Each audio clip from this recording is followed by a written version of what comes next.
Mhm.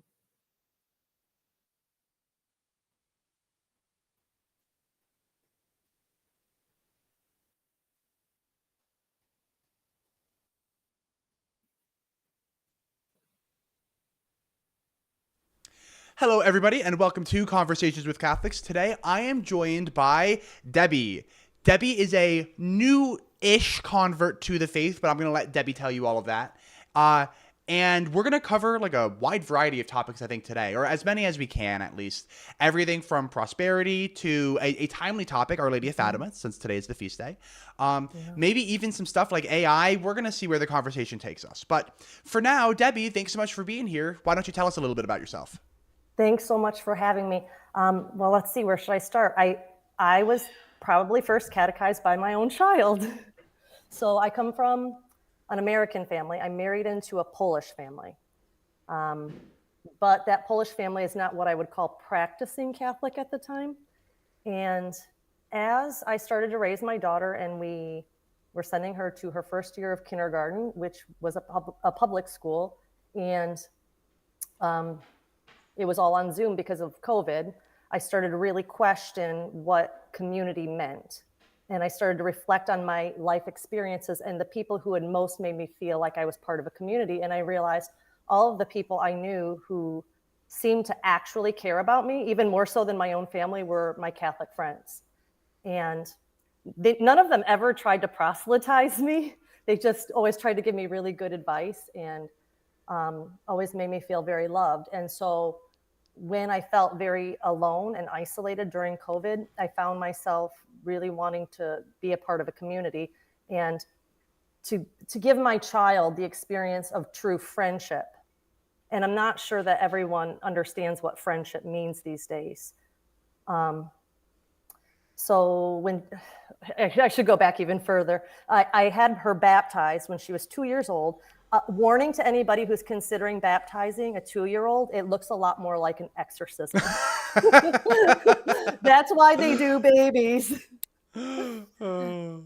So, of course, I selected her godparents, and one of the godparents had a daughter who's about 2 years older than her, and we ended up attending that girl's first communion. And my daughter saw this and said, "I want to do this. This is amazing." And so me being kind of pragmatic about it, look at a 5-year-old child and say, "Do you really want this? Or do you want a pretty dress and a party and to be the center of attention?" And she had this look on her face. And I think at that moment, God's grace was working. She said, "I want to do that." And I said, "But it's going to take 2 years of classes, which means I'm going to have to find a church." And she said, "I want to do this." About a year into the catechesis program, she told me that she just did this because she wanted my approval. Oh. But the funny thing is she didn't know the way that I was feeling was that it just seemed like more work to me. I didn't actually want to do this, but because I kind of made a commitment or a covenant with her that I wasn't going to get in the way of her having a beautiful life. So when she felt this call, or she just said it, I honored that. And but a year in, she said, at first, I probably just wanted the party and the dress, but now that I've been in catechesis for a year, I get it, and I'm so glad that we're here. And she just took her first communion last week, so we That's made awesome. it. That's awesome. So, um, where along the lines of this whole process did you like fully become Catholic? So, were you born Catholic and just stopped practicing? No, you weren't born Catholic. Okay, tell me No. about that. So my parents, uh, where do I start? My my mom was raised Presbyterian. My dad was raised Southern Baptist. By the time I was a child, we weren't attending church at all. So I think around the time I was maybe 9 or 10, we started going to a Presbyterian church. But that only lasted about 2 years, 3 years, because there was a controversy in our church where the pastor went to a Native American festival and he smoked a peace pipe. And because of the nature of the Presbyterian church and elders and the way things are done, they ended up firing him. Oh, wow. Okay. And yeah, and so my mom was very much a supporter of him. And so when he got fired, we just stopped attending. So I was never baptized or anything. And everybody else, and I was kind of the black sheep of my family because I was the only one that was never baptized. As an adult, I studied for a while with Baha'is, which I really appreciate what they teach. And I really appreciate that they expose me to a lot of worldviews because they study all the major world religions. But I also felt like it wasn't my culture. And you had said in one of your videos earlier about the Catholic culture. Mm-hmm. And I do agree that Catholicism is a culture, not just a religion. I get flack from some Catholics when I say that Catholicism is a culture, because they'll say to me, no, Catholicism is not a culture, it is a religion. And my normal retort is, well, it's both. It's definitely both. Like, because unless you want to say that, like, being Amish is not a culture, it's a religion, like, that's complete nonsense, of course. Because the Amish culture is absolutely a culture. And I'm not saying that Catholics are Amish, but there is some level of similarity that we can draw between the two, where especially as you become more orthodox and more traditional, like your social life revolves around your parish and stuff like that. And that's very cultural. So I'm glad that you agree with me. Not all Catholics do. And I feel like that should be not controversial to say that Catholicism is a culture in addition to a religion, but. Well, when we were discerning about where to go to church, initially my husband, who was raised Catholic in Poland, and then he stopped attending when he immigrated to the US in about 94. So he had not been practicing for longer than he had been practicing. Okay. And when we started looking at going back to church, he wanted to go to a Lutheran church, which I thought was really strange. And I think it was because our child had attended a preschool that was a Lutheran preschool, and we kind of had some connections there, and he felt good about the situation. That was a good school and a good program and a good church. I don't have anything against it. I just felt like for my family, knowing that my mother-in-law is Catholic and knowing what Catholicism is, that it is the first Christian religion, it is where everything came from. I don't know. I don't want to join up on the divorced side. I want to be on the side that stayed together. The OG side. I don't know what else to call it. Yeah, no, I think that's fair. The Protestants were reforming something, right? They didn't reform out of thin air. So well, and I kind of feel like you're doing the same thing by hosting these conversations. Well, I mean, whether you're calling yourself a Catholic or not, you're actually taking the time to parse out why are these things happening. And I think whether you see it this way or not, it is a form of worship in my mind. I'm pretty cool with that, honestly. I'm not gonna like fight defining what I do as a form of worship. I probably wouldn't describe it that way myself. Mm-hmm. But words are our playthings, really. And as long as by worship you don't mean something like, oh, Kevin is attending mass like I'm clearly not attending mass. But if you think that like what I'm doing is a form of worship, I'm totally cool with that.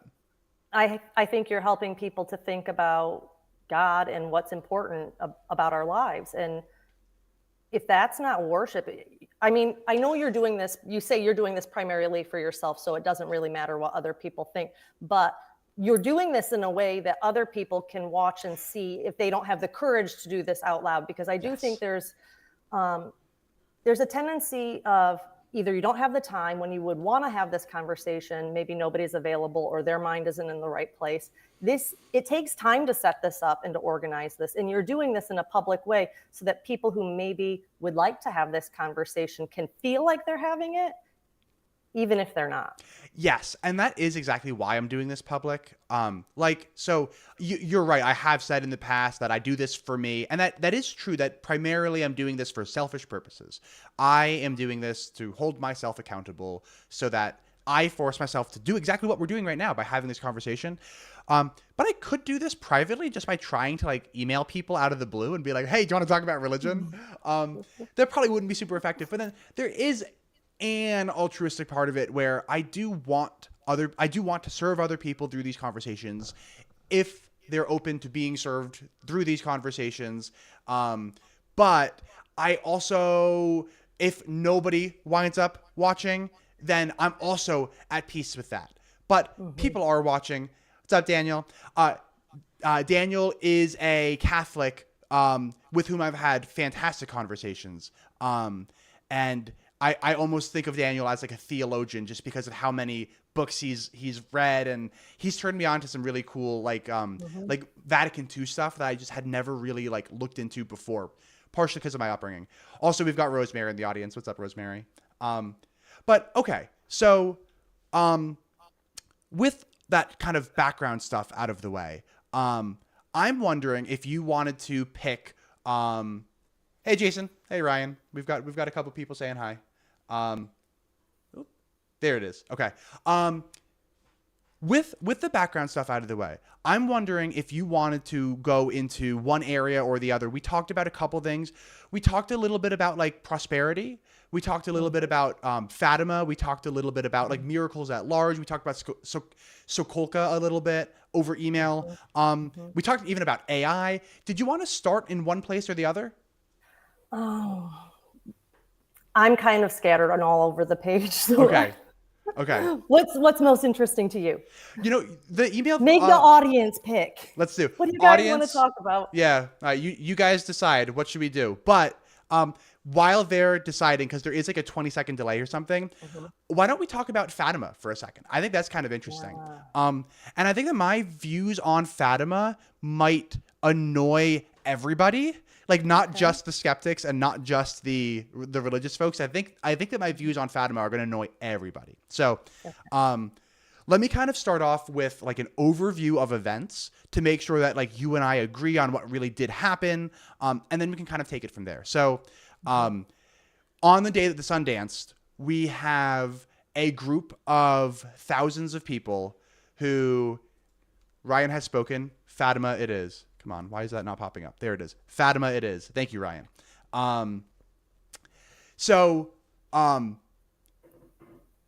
Wearing it today. Nice. I've been wearing it for 2 weeks because I realized, I told you this via email, that a few weeks ago I started to think, why did I pick this day? Because I didn't want to pick this day. And sometimes I feel like a mystic intervention is happening. And then I looked up the feast day and hey, it's a miracle. Yeah, it is for me. I don't know if it is for anyone else, but it feels like one for me.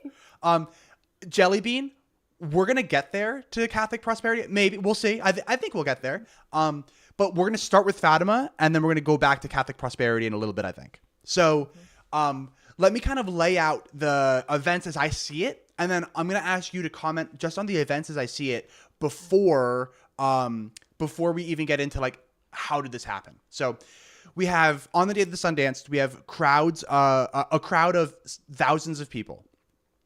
And of these thousands of people, we have many of them who said that they saw the sun dance. Some of them said that the sun changed colors. Some of them said that the sun like kind of like moved back and forth. Some said that the sun came cratering down towards the earth. There are reports that it was raining, and that some of these people said that after the sun cratered down towards the earth, the ground had dried up and the rain was gone and all that stuff. We also know that no scientists reported, like across the globe, that the sun actually came careening towards the earth, or even that it danced in the sky or anything like that. Okay. So I think that if we are to look at what happened here, even if we are to call it a miracle, I think that what we should be calling it is something like a hallucinatory miracle or something like that, in as much as it's obvious that this miracle did not actually cause the sun to come careening towards the earth or to dance in the sky. If the sun had really danced in the sky or come closer to the earth, not, if it came closer to the earth would burn up. But if it even just wiggled in the sky, that would have been observed by people globally. And this wasn't observed globally. This was a local phenomenon. So whatever happened here, even if it is some kind of miracle, I think that we should call it some kind of either like hallucinatory miracle or some kind of like local miracle whereby... Or a group vision. Yeah. Something like that. But the sun almost definitely didn't really dance in the sky. But we still have a whole bunch of people in one area all saying that something happened, right? And so that's kind of weird. Like, how are all these people saying this? Okay. There's something else that I think is important too. And that's that not everybody in the crowd at Fatima said that they saw something. In fact, I don't remember his name off the top of my head, but there was a Catholic priest who was there, and he wrote to the local newspaper saying, like, the sun did not dance. I was there. This whole thing is made up. The sun did not dance. And in fact, there was a decent number. I think it's roughly half of the people there said that they saw nothing. And then the other half of the people said something definitely did happen. But then even when you do ask those other people what happened, you do get conflicting reports. So some people were saying that the sun was just changing colors, like it was emitting beams of light. Others were saying that it wiggled back and forth. Others said it careened down towards them. And so we have some people who say nothing happened, and then a whole bunch of people who say something happened, but what that thing is different. How do we have all of these people, though, saying that something weird happened at Fatima? I don't know. And this is the part. So everything that I've said up until now is probably, upsetting the people who do think that something miraculous happened there. And now I'm going to annoy my skeptic friends. I think that something happened at Fatima. Now, what that thing is, I have no idea.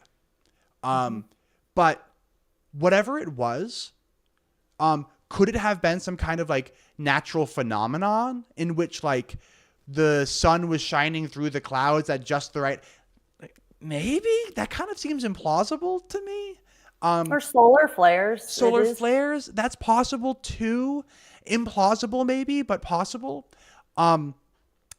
What I lean towards is that there seems to be some kind of groupthink that happens in human beings whenever we're all crowded together.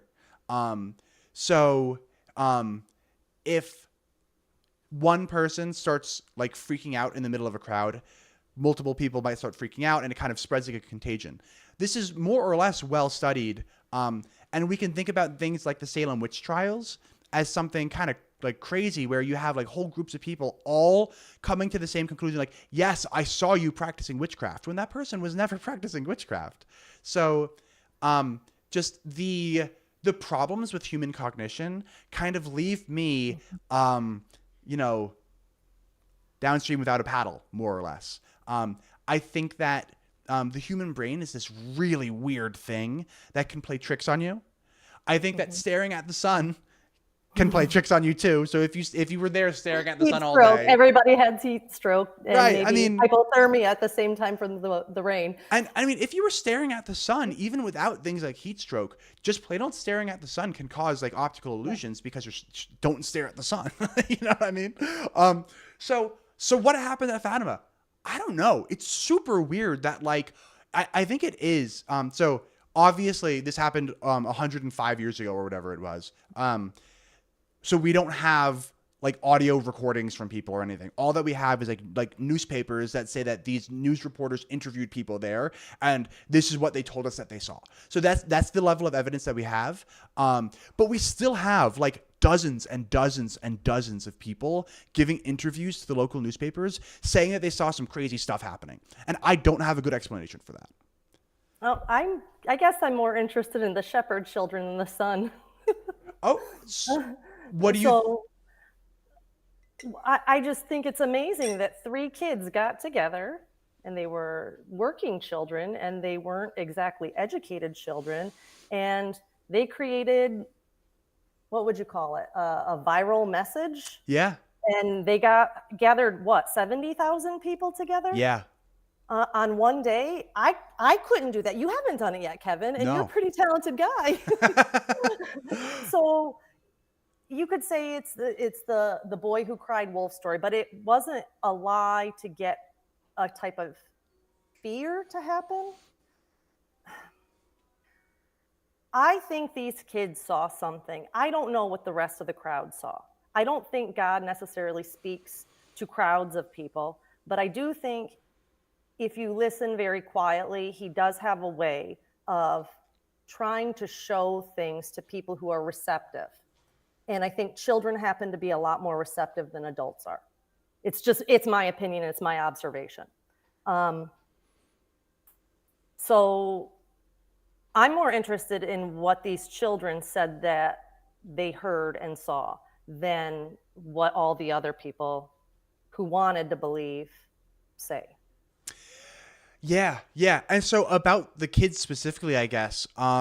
So I remember looking into this at one point, and apparently the children's mother never believed them. And apparently mom was saying things like, "Oh, they like, they're real theatrical, these kids." But I don't know if that tells the whole picture. You know what I mean? Like Well, I don't think that just some kids being theatrical is a really solid explanation for what happened at Fatima. You know what I mean? I don't think so either. So apparently they were cousins, to a brother and a sister, and then another cousin, Yeah. I think. And Lucia then and Jacinta were cousins, and what was his name? He passed away. the two of them did. Oh, I think they said, what I read said plague, but I'm thinking, was it Spanish flu because of the timing? something like that. Yeah. So yeah. Yeah. Um, Yeah, I don't have a really great explanation for this. And I should also qualify everything that I'm saying with I haven't done my homework on Fatima as much as I have on like Eucharistic miracles. So I've done like in-depth videos on the Eucharistic miracles where like, I've done, multiple hours worth of research on each of those, and then I put it all together into a script, and I thought about how I wanted to present the information. So, that might be something like 40 hours worth of research, like all in on each Eucharistic miracle that I've done. How many hours of research have I done on Fatima? Like real research, not just like reading it in like a, like a little blurb here or there. Hey, Five if anybody hours. wants the shorthand of it, Glenn Beck had a guy on about a year ago talking about this, because it's still an issue today that the girl, I don't remember, I'm not good with names, the older one who ended up becoming a nun later. And Francisco was the boy's name, and he passed away when he was like 10 or whatever. Thank you, Jelly Bean. Yeah, thanks, Jelly Bean. And it's Sister Lucia is the one who survived, right? And she's And the clone now, of course. Like all the conspiracy theories about her. Maybe not. Never mind. We don't have to go there. I know, I don't know. Never mind. Never mind. Well, what I understand is she actually gave explicit instructions to the Pope about things having to do with Russia, which at this point in time, is that conspiracy? I don't know. So here's the thing about the whole Russia thing that makes me just real skeptical about it. So, the whole thing of it is that so Russia was going to spread the errors of Russia's ways unless all of the bishops of the world got together with the Pope and they all said a prayer at the exact same time. And I think we should try it, we have. but not the way that they say we were supposed to have. I mean, I think that we pretty much have multiple times. The first time being like the 70s, and then again in the 80s, and then again in the early 2000s, and then again just like 2 years ago or whatever, at the start of the Russian invasion. Multiple popes have tried it in like multiple different ways. And it's funny because every single time that it seems like we try it, there's this like group of conspiratorial Catholics who will say things like, "Oh, well, you're not doing it right, and that's why it's not going to work." And I just But I kind of think that's true. Have you ever coded? I mean, if you don't put the code in right, it's not going to work. It's going to be broken and glitchy. Yeah, So, my coding experience is limited to MATLAB, which is like an engineering don't know what language that that it's but so sure, but I'm just real skeptical that it hasn't been, because we've done it like 4 or 5 times now in like different ways. And I'm pretty sure that the first time that we did it, it was like exactly how the third secret of Fatima laid out.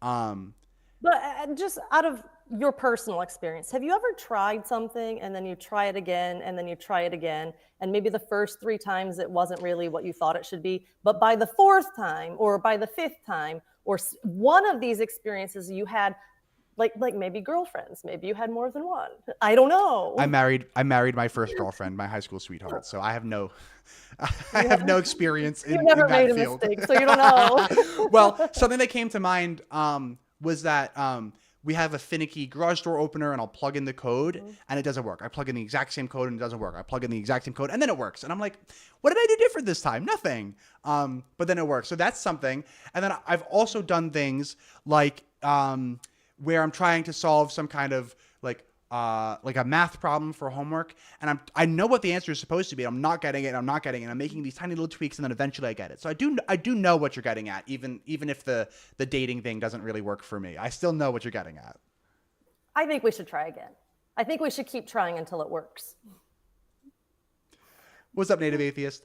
Hey, I don't think that it hurts to keep trying, but I do get worried for, like, I think that the popes in general have been pretty cautious about getting too caught up in the whole Fatima thing, because I do think that there are some elements of the Fatima thing that are pretty, like, outside the bounds of Orthodox Christianity, if that makes sense. You know what I mean? So I understand the Pope's reluctance to do that. And is it because of consecrating Russia to the Immaculate Heart of Mary is the issue? I don't think that's necessarily the issue. I just think that these like Marian cults kind of get a little bit out of hand sometimes.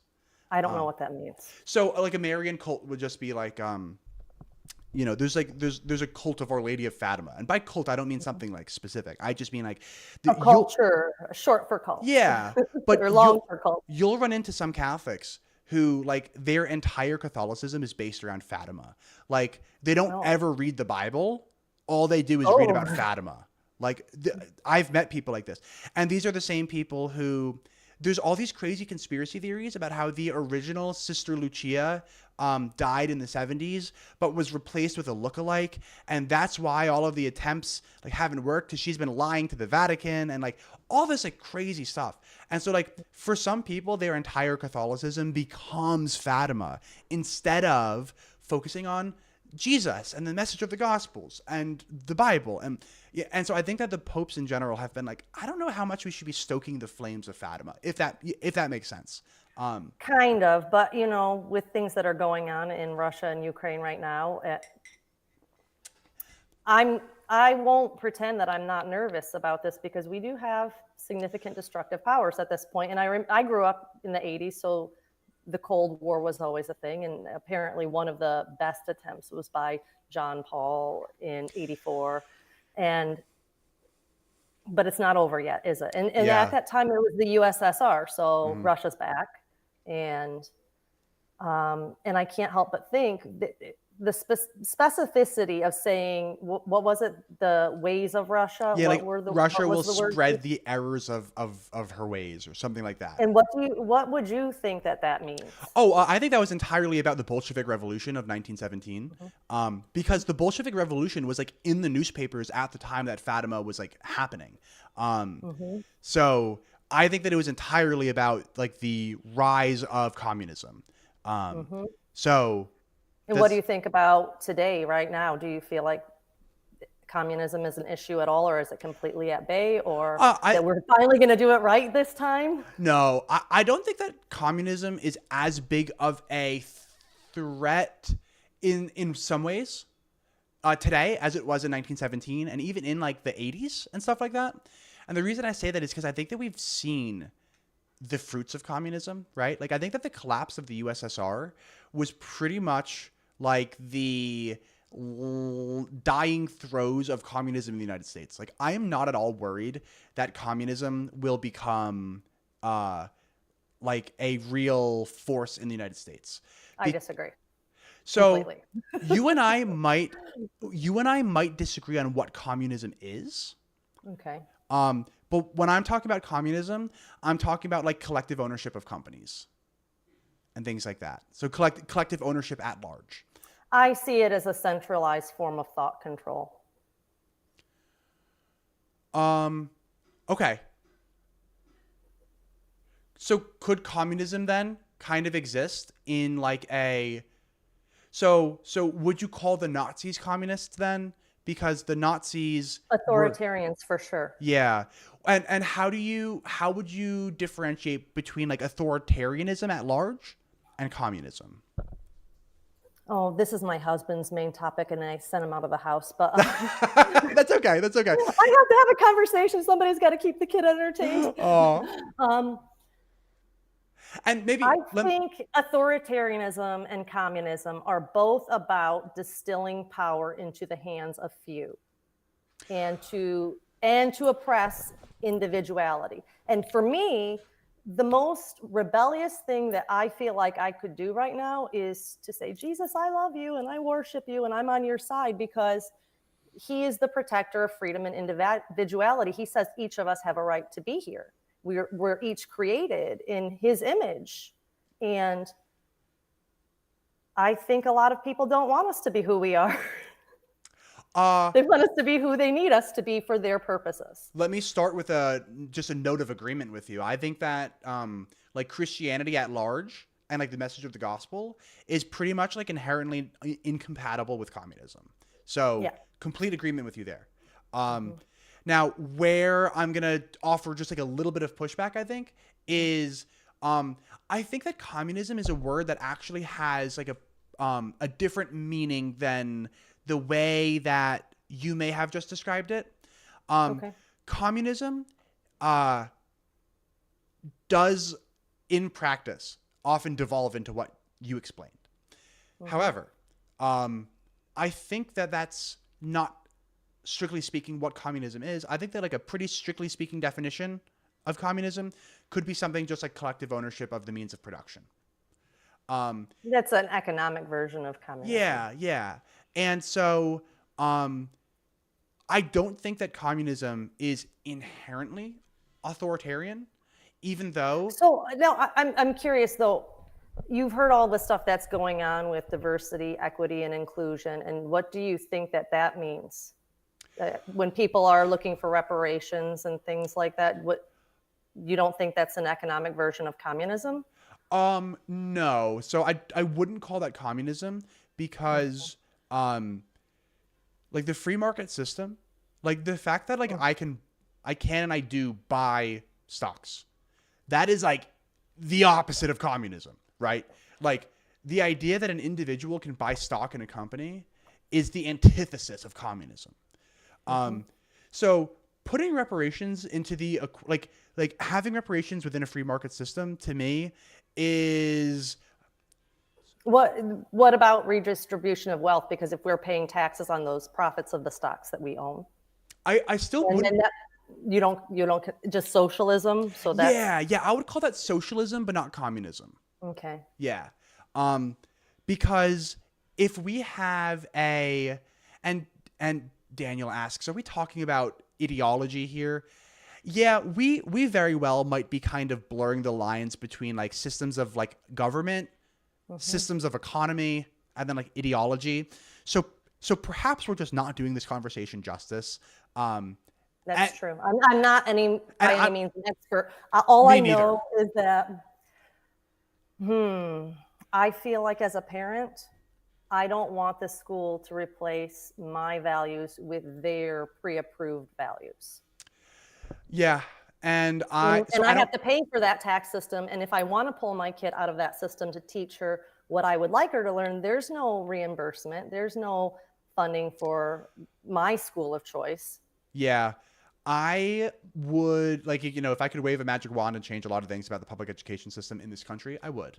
Now I'm not a parent, so I tend to be a little bit less like formed in my opinions on this stuff. You know what I mean? And I was very oblivious to all of this until I was a part of the school system. Yeah, and that's what I'm getting at is just that like here I am trying to actually hold an intelligent conversation with you, and I don't have kids. I don't, you know what I mean? So like it's kind of I'm a little bit less connected to this stuff. But I guess let me throw out kind of like one maybe final thought on this topic and then see what you think. I think that socialism and communism aren't the same things. I think that a free market economy can have like a shockingly high amount of a shockingly high amount of socialism inside of it, and it's still not going to be communist as long as there is individual ownership of companies. And I think that the debate of how much socialism, if any, should exist inside of our free market economies is a similar but separate debate from should we do communism, if that makes sense. So I guess let me just see what you think about all that.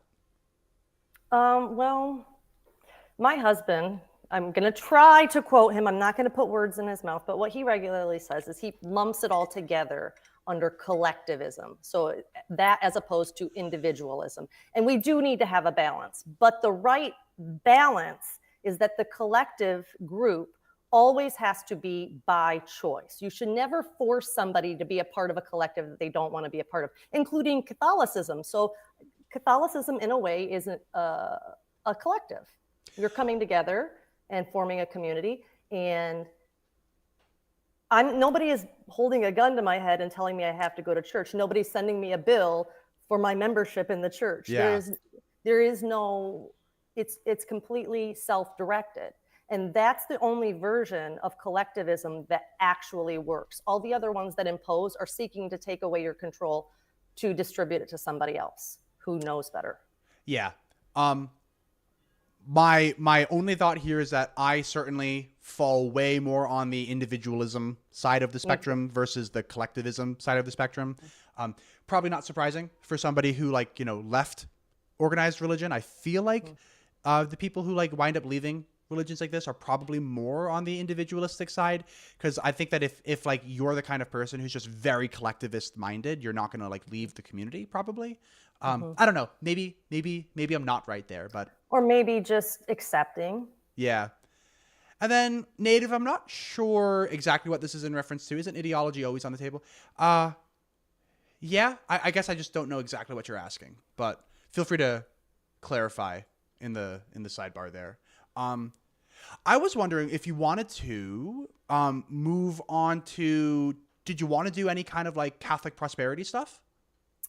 We can talk about it. I think it's interesting. We should talk about it. Okay, let's do it. Maybe just to set the table a little bit, and I will ask you to butt in if I'm leaving out some pertinent information or something like that. But you and I exchanged just a handful of emails before we got on the phone together. And in I think the first email where you said hey, I saw your YouTube channel. I'm reaching out to you because you said that you want to have these conversations. Well, here I am. You said something to the effect of you think that any real, and I'm putting words into your mouth here, so I do want you to just cut me off. Steel man it. Yeah. So Okay. I think that your point was something to the effect of real Catholicism is going to lead to some form of prosperity. Now, I don't think we got super into what that prosperity looks like, but I think that your point was that authentic Catholicism is going to have fruits, something like that. And I think it would be super interesting to kind of dissect that a little bit. So let me start off by asking you, did I more or less get our previous discussion correct? Did I characterize your position right? And then if so, I think you characterized it better than I thought you did in the email. Okay, good. Okay, so maybe unpack that for us. So when I'll share with you that when I hear prosperity, my first thought is the Kenneth Copeland brand of prosperity gospel kind of stuff. He is somebody that a lot of people love to hate because is he a seed money guy? Send me your seed money. Yes. Oh, and he owns multiple mansions and he has his own private jet, and he's telling all of these poor people that if you send him seed money, then God is going to bless you. And he should be sending them seed money. Yeah, precisely. That's what wealth is supposed to be used for, is to help people. I don't disagree.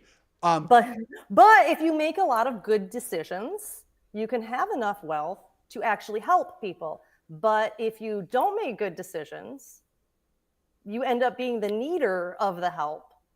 And so if you look back at American history, the original Pilgrims, they had set out to sharecrop, to all work together. And you know that they all almost died, right? Because everybody was relying on their neighbor to do the majority of the work. And then by fall, winter, there wasn't really much food. And then as soon as they said, okay, well, this is your plot of land, this is your plot of land, you can help each other, but this part is your responsibility and this part is your responsibility. Until then, people just social loafed and let other people take care of it. And that's a real problem. And so we need a set of rules that we're all adhering to, and we need to actually adhere to them. And if you do adhere to them, the people who are doing the best job of understanding what that means, generally, and there are exceptions to everything, but generally, if you follow rules, you'll get ahead. Bad things can happen to anybody. Health events can happen to anybody. Catastrophic situations can happen to anybody. But at the same time, I would feel a lot safer to be in one of those catastrophic situations if I've invested in my friendships, if I've invested in my reputation as being somebody who's trustworthy, the fruits of the spirit, because it's hard to want to help somebody when you see them keep falling on their face over and over and over again, especially when you're telling them, hey, there are these rules. And if you follow the rules, you'll probably be okay. Hey, if you don't use drugs. Hey, if you save a little to the side. Hey, if you're kind and generous with your neighbor, maybe they'll help you out when you need help. These basic guidelines and principles do lead to prosperity. And it's not all about robbing your neighbor, and that's how people got rich. And a lot of people have this impression that the reason people are prosperous is because they took something from somebody. And that's not been my experience in the people that I've known that have made it big. So question from me, but also question from the audience. So Jellybean says, I thought that we were talking about money. And so I responded to Jellybean saying, we still might be. Like, let's get into it. So prosperity is this word that could mean money, but it also could mean other stuff. And I think, and again, not to put words into your mouth, I think that for you, it means both money and other stuff. Unpack that for me. What does a lot of people are focused solely on the money aspect. I think we all know that the thou shalt not worship other gods besides me. Money is the main god that people are worshiping. Attention is these are the main enemies that we have to focus on, because they can be, even my husband admitted he was so poor for such a long time that he became so focused on just being able to do basic things like put gas in his car, that when he achieved a certain level of success, he didn't know what do you do next? What do you do beyond that? Oh, I guess I just gather more money. But there is a point at which that's not going to add at all to your happiness or to the beauty in the world. But at the same time, when you look at the Catholic Church, the physical churches, the physical buildings, these weren't built by people of no means. Correct. Look at those cathedrals. Yeah. And, maybe that's what caused me to become Catholic. A few years ago, before COVID, we traveled to Poland. I went to Warsaw. We were there on a very hot day in June, and I walked into a 500-year-old cathedral. The walls were 3 to 4 feet thick stone. Yep. You walk inside, it's like walking into a refrigerator. And I said, 500 years ago, if you weren't Catholic, walking into that building would turn you Catholic. Yeah. There's this Sistine Chapel exhibit that travels around the country, and it came to Cincinnati last year, so I went to it. I'm in Lexington, like an hour south of Cincinnati. I learned all about the Sistine Chapel. And one of the things about the Sistine Chapel was that Michelangelo didn't want to paint the ceiling. Oh. The Pope asked him, like, hey, would you please paint this? And he said, nope, not interested. I'm a sculptor, not a painter. And the Pope said, but you're the best painter in the world. Please paint it. And he said, okay, pay me. And the Pope did. So worth every penny. Well, it would not be so. And I think that part of the Protestant Reformation was a reaction against exactly what you and I are talking about right now. Because look at Protestant churches. They're very plain. They do look like they were built by people without much means. There's no stained glass. There's no beautiful artwork. There's no sculptures. It's kind of just some chairs and a podium, and maybe if they're lucky, there's like a ceiling fan, and that's about it. My impression about the Protestant reformations were more about the concentration of power and the hierarchy of power, There was certainly more more. so Yeah. than the money aspect. The money aspect is probably just a result of it's the Protestant part of the church is so fractioned that there is no efficient means of the administration. It's like you have as many Yes. administrators as parishioners. Yes. Yes.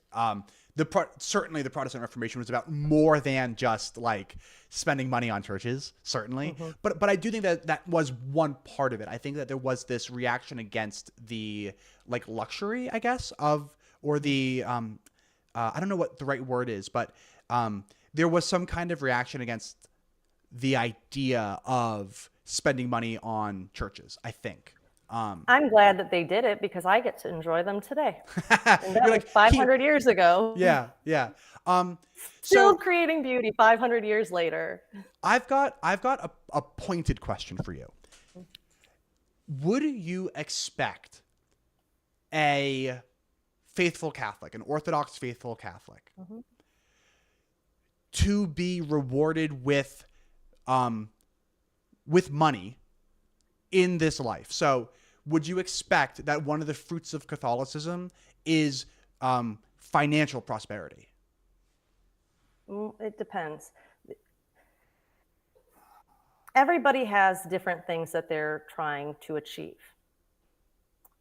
Um, and a lot of people might make lots of money, but they might also have 10 children. So, does that look like wealth? They're spending everything that they're making on the next generation. So, I don't think that by becoming Catholic that that's going to somehow turn you rich, but I do think it puts you in a better position to understand what works in the world and make good decisions and just position yourself to be in opportunity's way. Okay. And Does that then make sense? yeah, sure. And just to offer, because I'm not the Catholic here, so I'm not going to like You're more Catholic than me, or at least you've been longer than I have in I mean, I total. guess that is true. I guess that is true. But I will share with you that what you've been outlining here is completely foreign to the way that I grew up. The way that I grew up in like the trad kind of environment, poverty was seen as I'm not going to call it a blessing, but it was kind of seen as like a mark of how faithful you were to the teachings of the church. So, what do I mean by that? What I mean is, mom stays home.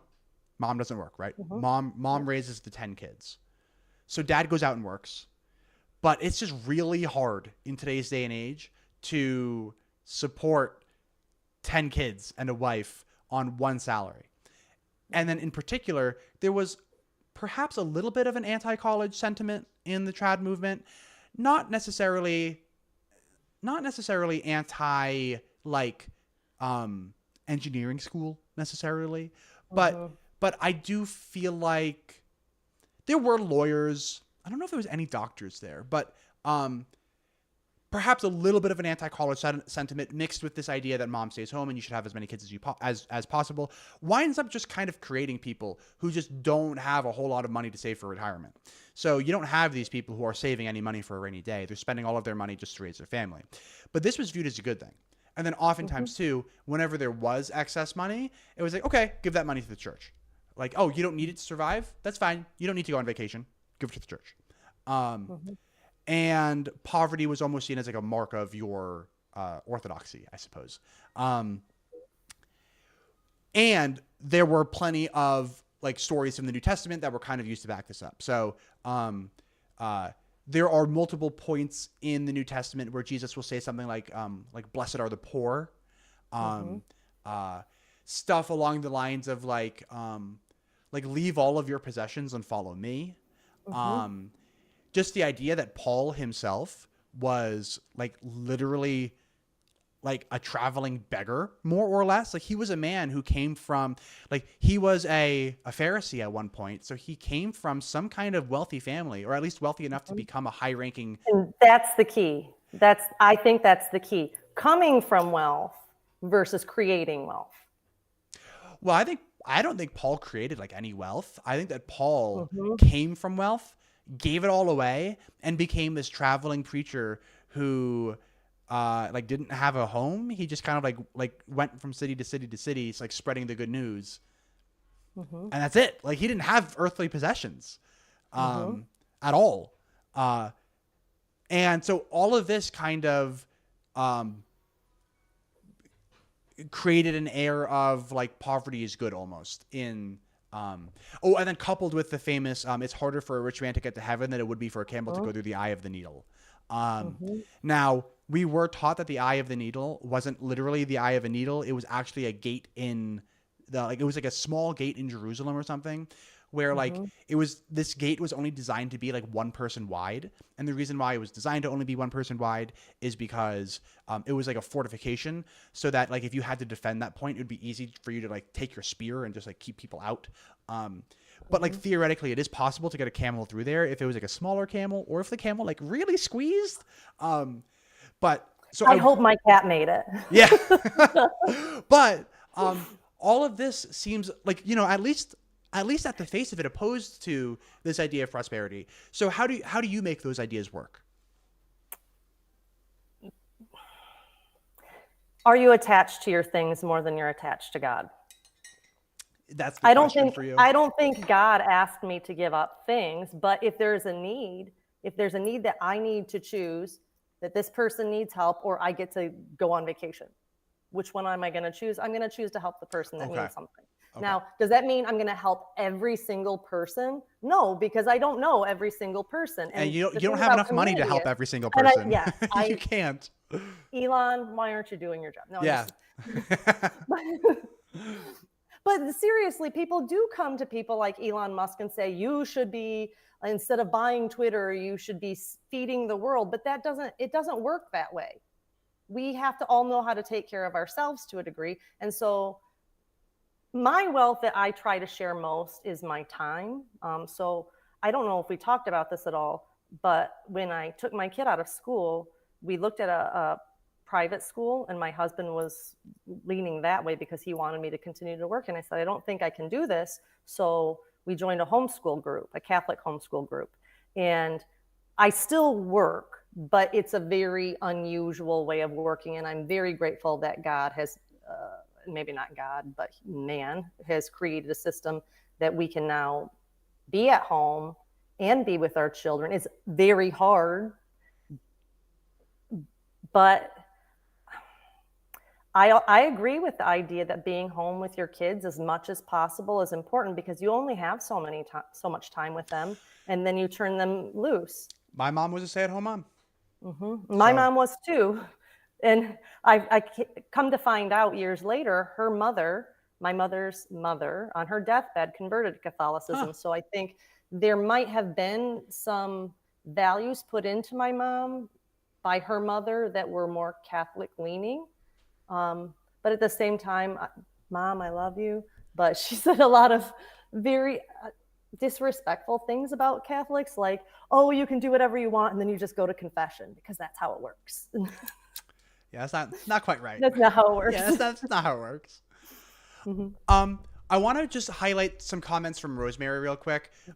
This is going back a little bit, but the way that like the delay on the live stream works is that like we were already like 20 seconds beyond this at the time that Rosemary made these comments.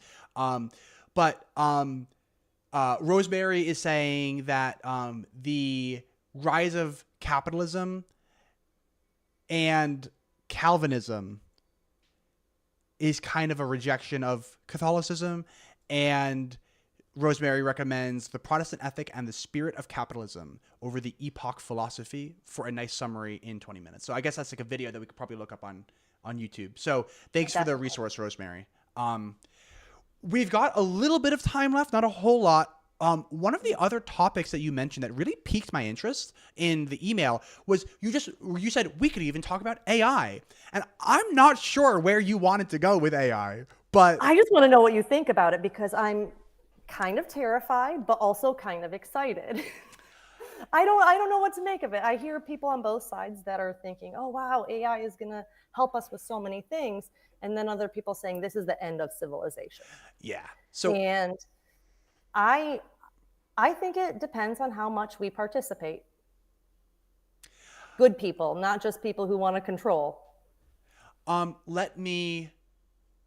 Let me qualify what I'm about to say with I'm just some kid with a degree in chemical engineering, so nothing to do with AI.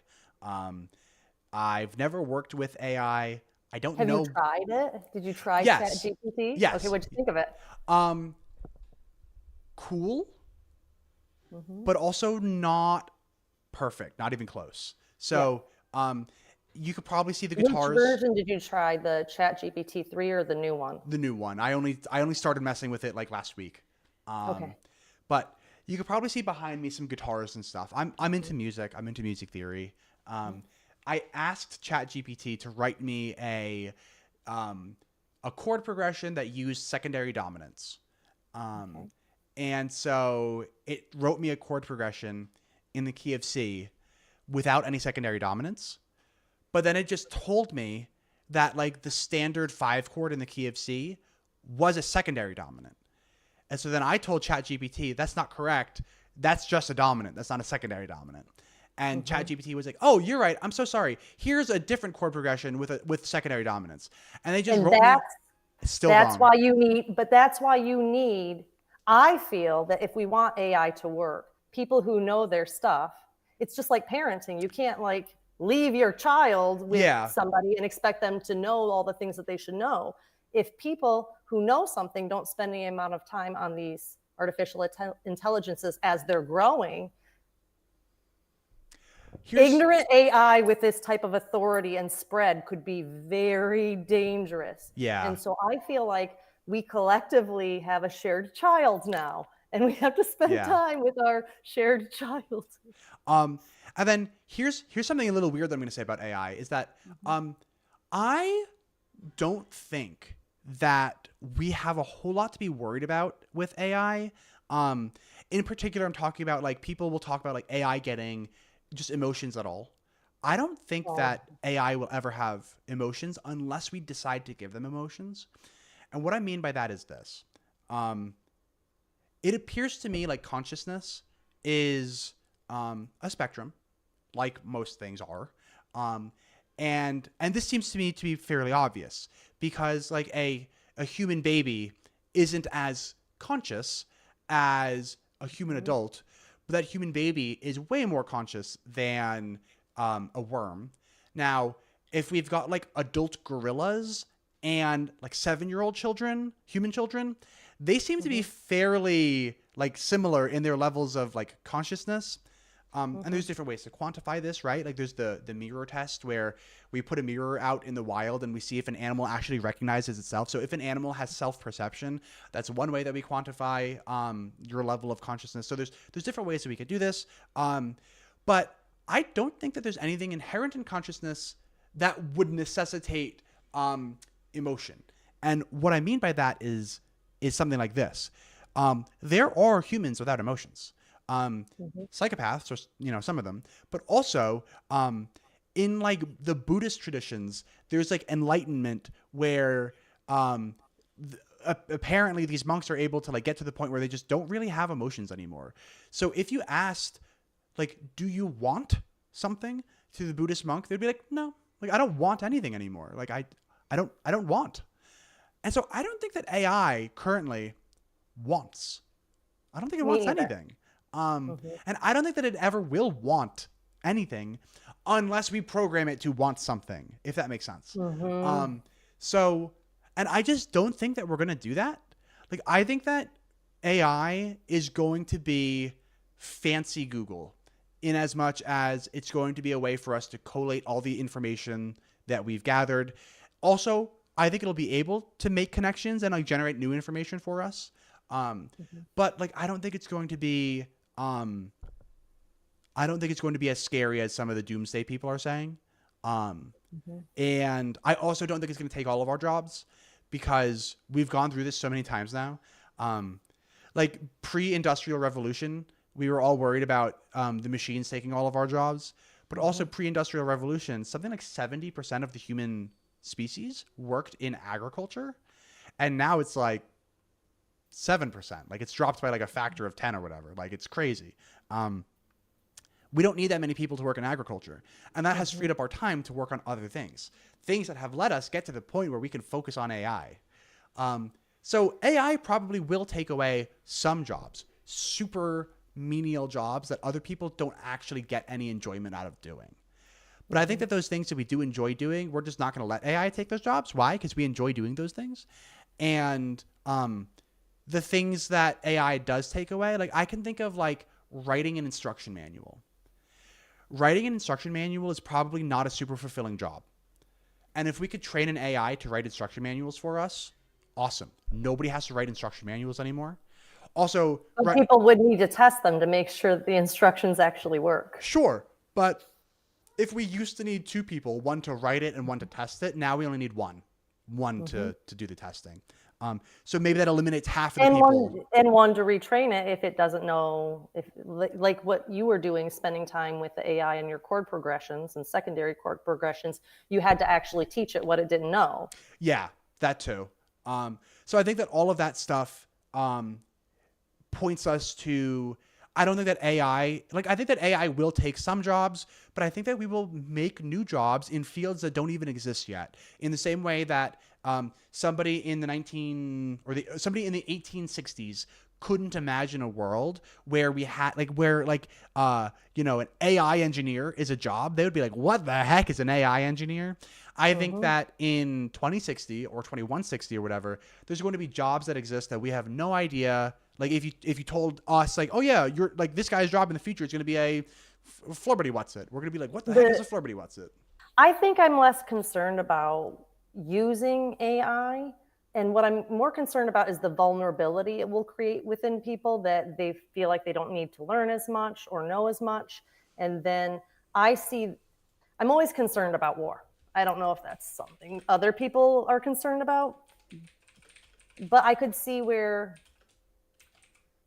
becoming too reliant on machines and AI and these things could lead. I have less fear of nuclear war at this point because nobody wants their side to also suffer. But I could see where EMPs and other things could really put a damper on the way our economy functions and the way that we communicate and the way that we even access information, basic information.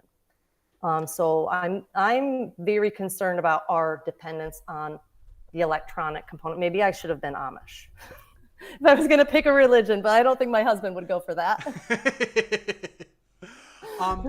I'll share some comments about war real quick. I'm like super optimistic about the future of war, in as much as I think that we have collectively figured out, like as a global civilization, that there are no winners in war. And I don't know about that. So I don't know about that. Just the other day, there was a town hall CNN hosted because apparently Donald Trump is running again. And they kept saying, do you want Ukraine to win? And he wouldn't say that. He said, I want the war to be over. I want to see people stop dying. And they kept trying to jam him into saying he wanted one side or the other side to win. But I don't know what they were trying to do, because I feel like everybody knows there are no winners in war. There are only losers. Yeah. And I mean, we have done economic analyses on countries that have gone through wars, and we have deduced that both countries would be better off if they never went to war. I think that this is essentially why the U.S. hasn't been officially at war since World War II. Yeah, sure. Korea, Vietnam, Afghanistan, but none of those were official wars. And the way that those were conducted were very, very different than, for instance, World War II. But you need to consider, too, that we're in a place where the U.S. dollar is losing its position in the world. And without that economic support of the dollar, our ability, and I'm not saying that the U.S. should have ever been the world police, but who would you propose would be a better world police? Nobody. I'm fairly okay with the way that the U.S. has done things. I don't think they're perfect. Right, me neither. I see a lot of errors, but compared to what other groups might do, this is the best of that situation I can imagine. Yeah. While the U.S. is not perfect, I think that the U.S. is the best. Not perfect, but still the best. I wouldn't have any other country doing what we do. And I do think that the U.S. has been a force for good in the world for the past 200 years.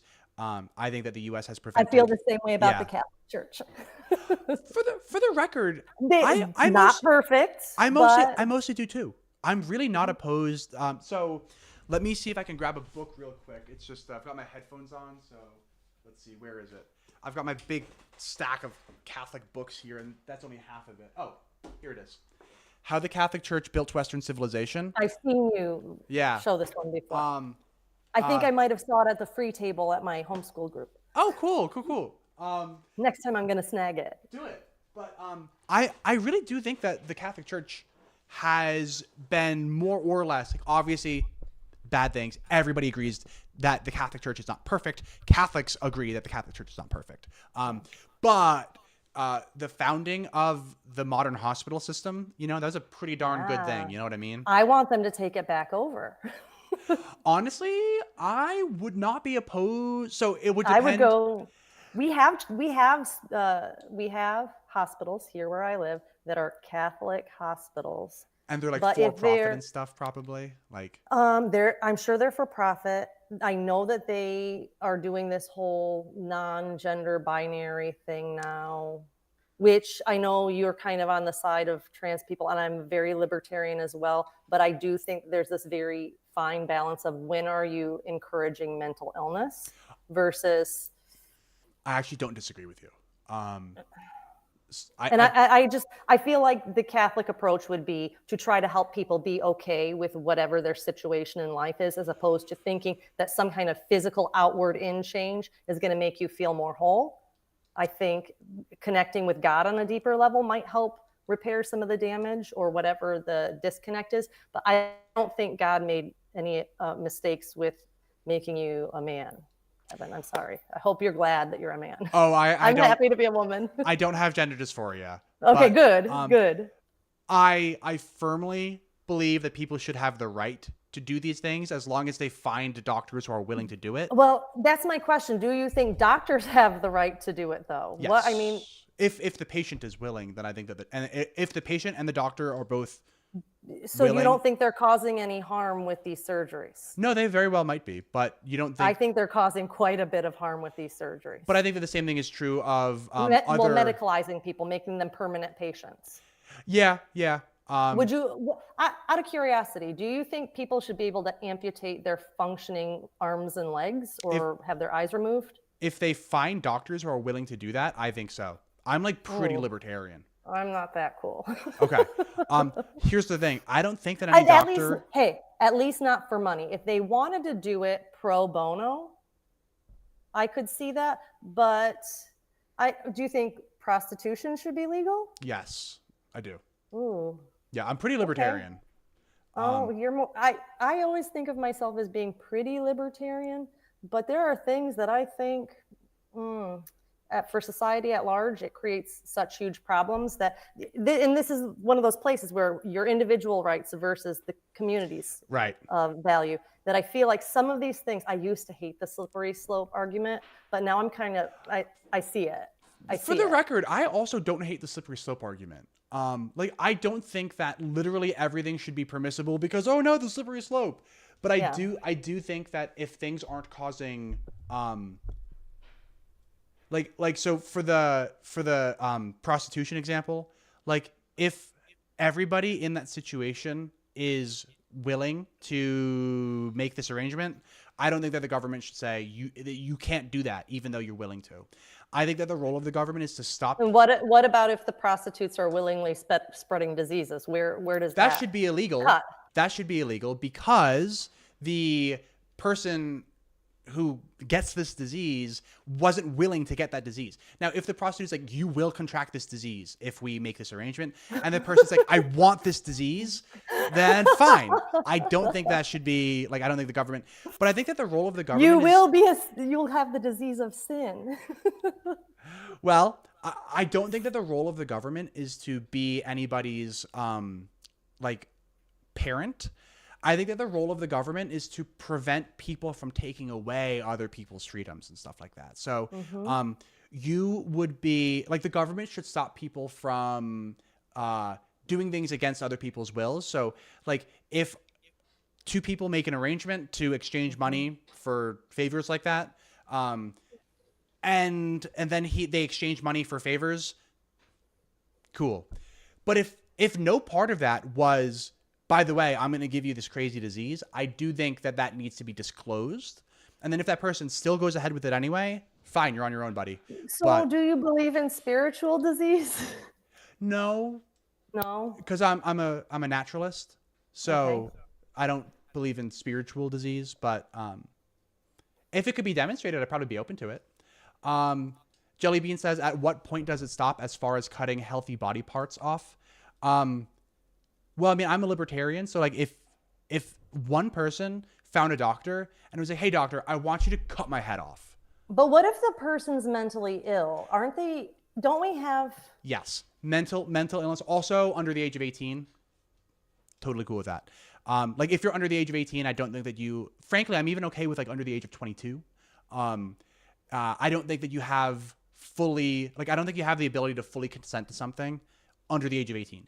So if an 8-year-old says I want to have this kind of elective surgery, I'm okay with the government saying that's illegal. Even 18, frankly, even like a 21-year-old, because I remember being 21. Like, What about allowing or indulging children who are in this kind of fantasy role play with this idea that maybe you really are in the wrong body? I mean, because that does happen, and it happens yeah. a lot. I think that anything that's like not like anything that's just plain old cultural, like if a kid wants to start dressing different, if they want to put on nail Yeah, I don't polish have and a stuff, problem with clothing at all. But the way that I view things is kind of like, so if you have a medical issue, step one, how's your diet? Is your diet right? Okay, it is. Great. How's your stress? Is your stress right? It is. Great. How's your sleep? Is your sleep good? Okay. If your diet, your sleep, and your stress are all dialed in, like you've got that on lock, okay, now let's look at medicine. And if medicine still isn't getting the job done, fine. Now we look at surgery. But that is the order of things. And this is how I think about things. So feel free to disagree with me. But I think that both medication and surgery are both to be avoided whenever they can be avoided. So you should be on and I work in big pharma, for the record. I work in big pharma. But I think that medicine is to be avoided if you don't need it. Right? Obviously, right? Like that shouldn't be controversial. And then surgery should really be avoided if you don't need it. And so I'm okay with restricting those things for people under the age of I'm even going as high as 22. And then also if somebody's Go mentally ill. significantly higher than that. I would say once you've lost your ability to reproduce, then you go ahead and do whatever you want. You're not giving anything up, because I think that a lot of people think when they're 22, I thought when I was 22, oh, who wants kids? It sounds like so much work. But by the time I was 32, I started really thinking, there's this whole aspect of life that I didn't take very seriously, partly because of the culture I was raised in. So that's one of the things that I really appreciate about Catholicism is they treat family as an actual legitimate vocation. And I had never even heard vocation used in this way before. It was always just, what do you do for a living, for work? Yeah. And you're not really going to hear too much pushback from me in terms of, like, I do think that being a stay-at-home mom is like a legitimate vocation. And I think that people, like, there should be stay-at-home moms in the world. Well, let me take that back. If you want to be a stay-at-home mom, you should be a stay-at-home mom. Done. End of discussion. And I also do think that our society would be better off if people were a little bit more Catholic about their views on the family. Like, I do think that the statistics on single parent households are shocking. And so I think that people should be more careful about who they start families with. And believe it or not, so it's funny, I sound a little Catholic right now. I'm also super pro birth control. I think that people should use birth control more, because I think that there are a ton of babies who are being born into families that are not ready for babies. And I think that those people should use birth control. I see your point, but I also, having been raised outside of Catholicism, I can see how birth control is this slippery slope that then all of a sudden you're 40 years old and your only means of having a child is now through IVF. And I only have one child and I started late, and I kind of feel like I'll fully admit I had used birth control for a large part of my life. And I wonder how much of, okay, I have a friend. She is in her 70s. She is an identical twin. Her identical twin and her both had trouble conceiving. And in their, I think they were in their 30s when her identical twin decided to try an early version of IVF. Her identical twin died in her 40s, and she's still alive and in very good health in her 70s. So there was a while ago, I'd seen a lecture, I think it was Notre Dame hosted a symposium on human flourishing or something like that. And they were talking specifically about women's health issues and how we've started to treat women's bodies as machines to be turned on for production and turned off whenever we want. And I personally feel like I bought into this idea. And I think I've caused myself some degree of harm, both spiritually and physically. And I'm just so grateful for God's grace that I didn't miss this opportunity to have this in my life. But it was probably because around the time I was 30 and still not married, I was with my husband then. I really pushed him and said, this is something I really, really would like to do. And I had to keep pushing because he was kind of, oh, if I want to have kids, because he wasn't coming to his close. You know, Right. It's different. It's different for men yeah. and women. What's his name from the Rolling Stones? Just had his like 7th kid, and he's like 75 or something. Keith Richards from the Rolling Stones. Like, yeah, he's like 70 something, and his wife is like 40, and she just gave birth, and so that's his 7th kid, and his oldest kid is like 45 or something, and his wife is like 45. And he has a newborn baby. Anyway, that's neither. I don't want to do that. Yeah, I don't want to do that's neither here nor there. But let's leave that to Sarah. Yeah. But I so cards on the table. I'm not like a medical expert, and I think that if data came out that showed that like we were doing real harm by like abusing some kind of birth control, then What about great, as an environmentalist? We're not supposed to have this much estrogen in our water supply, and all the people who are taking these birth control are peeing it right back into our water supply, and it doesn't. Yeah, they're frogs. Frogs are becoming all female. They're turning the freaking frogs gay, right? That's Alex Jones. But that's kind of what it is. Is that what he was talking about? I have to admit, I know nothing about Jones, this. Go back and watch everything he ever did, because I think, in retrospect, he had a lot of points. It just sounded crazy the first time. And it's probably also the way that he delivers it, right? Well, he's a little bit. Nobody's gonna listen to him if he's not entertaining. Right. That's what I mean. And even in that lawsuit that he was just in, he just said something to the effect of like, "I am an entertainer." Like, so the way that I say things is going to be sensationalized because. Yeah. So yeah, and I have also trying to get people thinking about the consequences. But there is one other thing that video, I need to look it up and send you the links so that if people want to watch this, because this was really a pivotal change in how I looked at women's reproductive rights or how we should manage family planning. They talked about how, lost train of thought. While you're thinking about it, I will say that I am... I think that we should, as a society, we should try to promote human flourishing. If we find out that some kinds of birth control are actually like reducing human flourishing, then we should absolutely come up with better forms of birth control. But there's one form of birth control that we haven't mentioned yet, and that's just plain old condoms, which I think. Or family planning. I have to tell you. NFP. There are apps. Your cycle is generally very predictable, and if it's not, there's probably an underlying health issue. I know a person that had been on birth control because she wasn't having regular periods. And then she finally got married and got off of the birth control that was just to regulate her periods because she was ready to start a family, and her periods went away altogether. Come to find out, She had a thyroid condition that hadn't been being treated for the last 10 years because they just mask the symptoms, and that's how they regularly treat women. Okay. So, but a lot of these family planning issues and the pushing of birth control, when's the last time you were at the gynecologist's office? Probably Never. not in a while. I've never been there. They actually push this stuff. They push it. And oh man, I could have an entire conversation just about what it was like to be in the health system when giving birth. Like they're pushing amniocentesis and all these things. I don't even know what that is.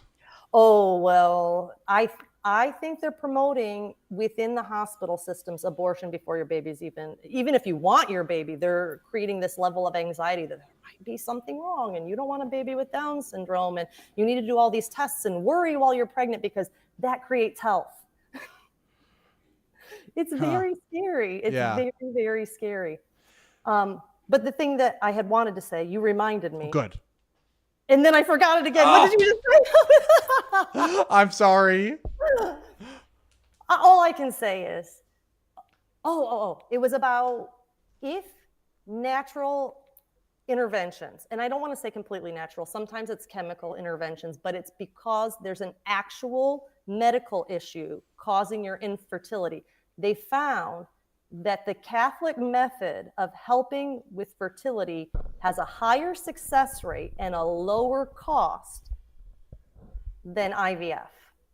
A higher success rate and and then on top of it, the woman is actually healthy instead of just jacked up on a bunch of hormones. Yeah, I mean, look, like I said, I think of non-medical intervention is like the first plan of attack. After that, it's okay, now let's look at medication, and then after that, it's now let's look at surgery. I would be all about like if the medical industry was like, hey, let's try everything that we can to get you to, if you're trying to conceive and you're having a problem, let's try to do everything that we can to get you conceived naturally before we think about any kind of other, method. I'd be all about that. Again, cards on the table. I don't have any kids. I don't know what I'm talking about, frankly, when it comes to all of this stuff. So but, maybe other people, because I didn't think about a lot of these issues. Actually, when I got pregnant, when I finally said, oh, we need to do this, it was because a guy who was a medical researcher in aging, I was having a conversation with him at like a group party, and he said, oh, well, do you want to have kids? Very casually. And I said, yeah, I'd love to one day. And he said, well, how old are you? And I said, 33. And he looked very alarmed, like, you need to do this right now. Go home. Go with your husband home right now. But I really, and this is the scary thing. So I had her, easiest pregnancy ever, easiest birth ever. I got the best kid in the world. And since then, I haven't been pregnant again. And it's not that I'm avoiding it, but he was telling me the truth. Do it now. Yeah. Apparently at 34, your odds of having a healthy pregnancy that comes to term goes down significantly. The odds of you having a child that has no significant issues goes down significantly each year. By the time I came in just under the cusp of being a geriatric pregnancy. They say that to your face. Wow. Geriatric used to describe somebody in their mid-30s. Jeez, that's kind of scary. Yeah. But it's not because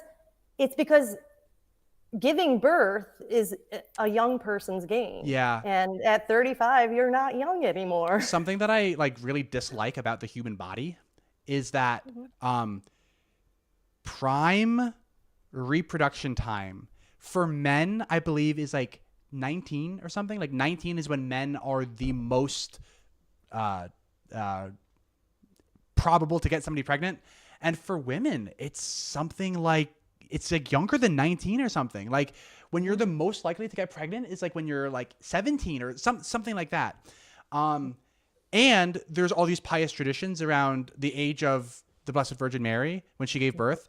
The pious tradition, now this is not recorded anywhere in scripture, but the pious tradition is that she was 14 when she gave birth to Jesus.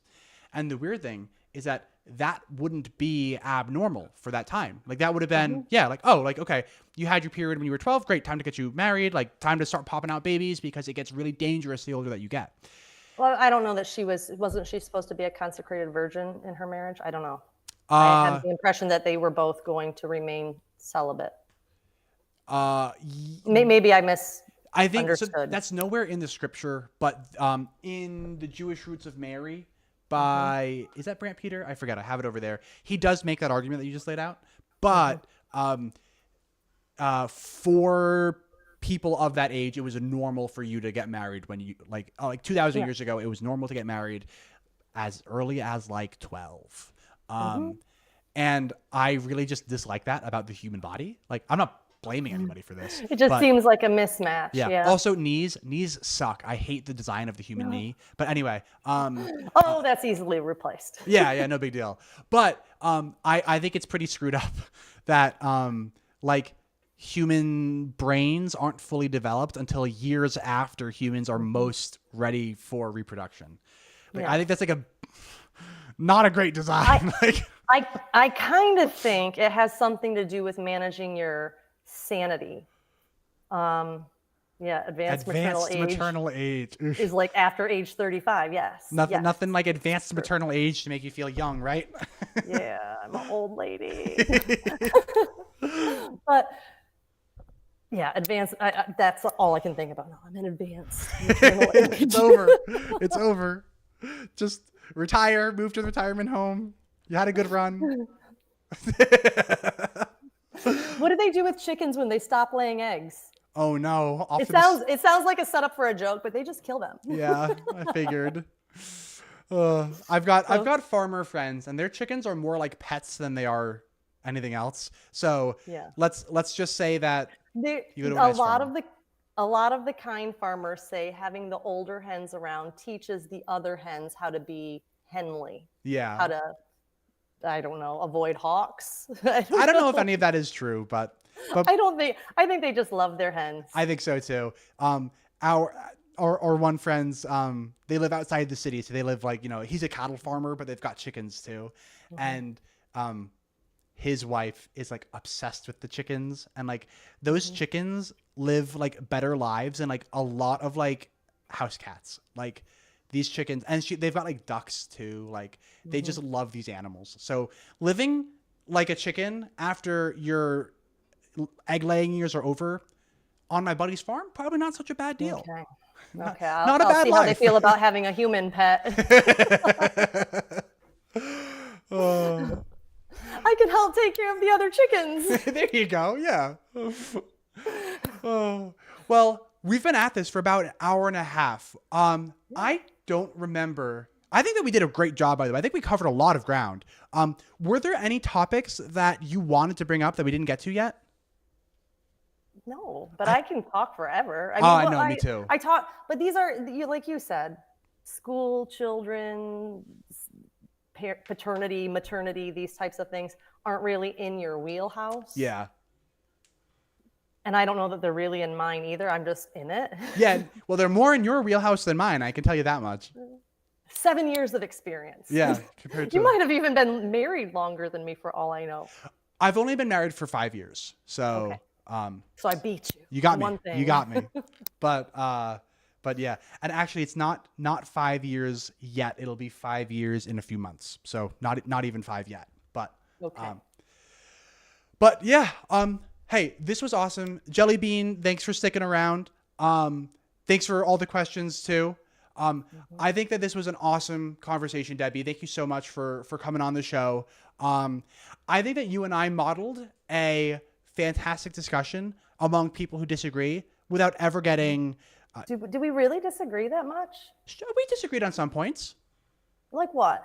Like on like the areas where I'm a little bit more libertarian than you, right? Oh, well, but you know what? See, I guess I am a libertarian because I feel like even though you see it differently and you feel a little bit differently about it, the liberty comes from the fact that you're still being very respectful. Does that make sense? That makes a ton of sense. You're not telling me that I have to think the way that you think. Yeah. Just like I'm not telling you that you have to think. And that's where then we just have to say, what are the rules for all of us together? And Yeah. Yeah. Yeah. nobody's doing that very well right now. No, no. But hopefully this conversation can be like a model for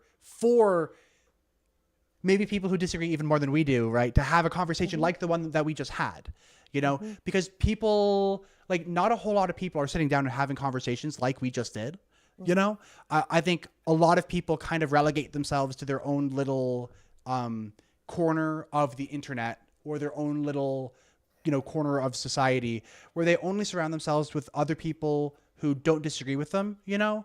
But I think that even though we didn't disagree a whole lot today, you know, just the fact that you're Catholic and I'm not, and we sat down and we had this conversation, you know? But you're culturally Catholic. I am.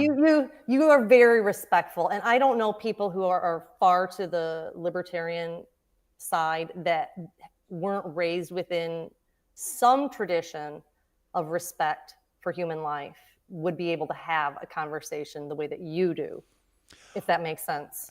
Yeah, and I don't disagree. I told you I don't know that I can really represent Catholics because I'm not that Catholic. I don't know that you can really represent liberals or libertarians. Yeah, yeah, that's definitely fair. I'm like a weird. I like us outliers. We're just outliers. Me too. I do feel a little bit one of a kind. In as much as, so I guess for one thing, I feel like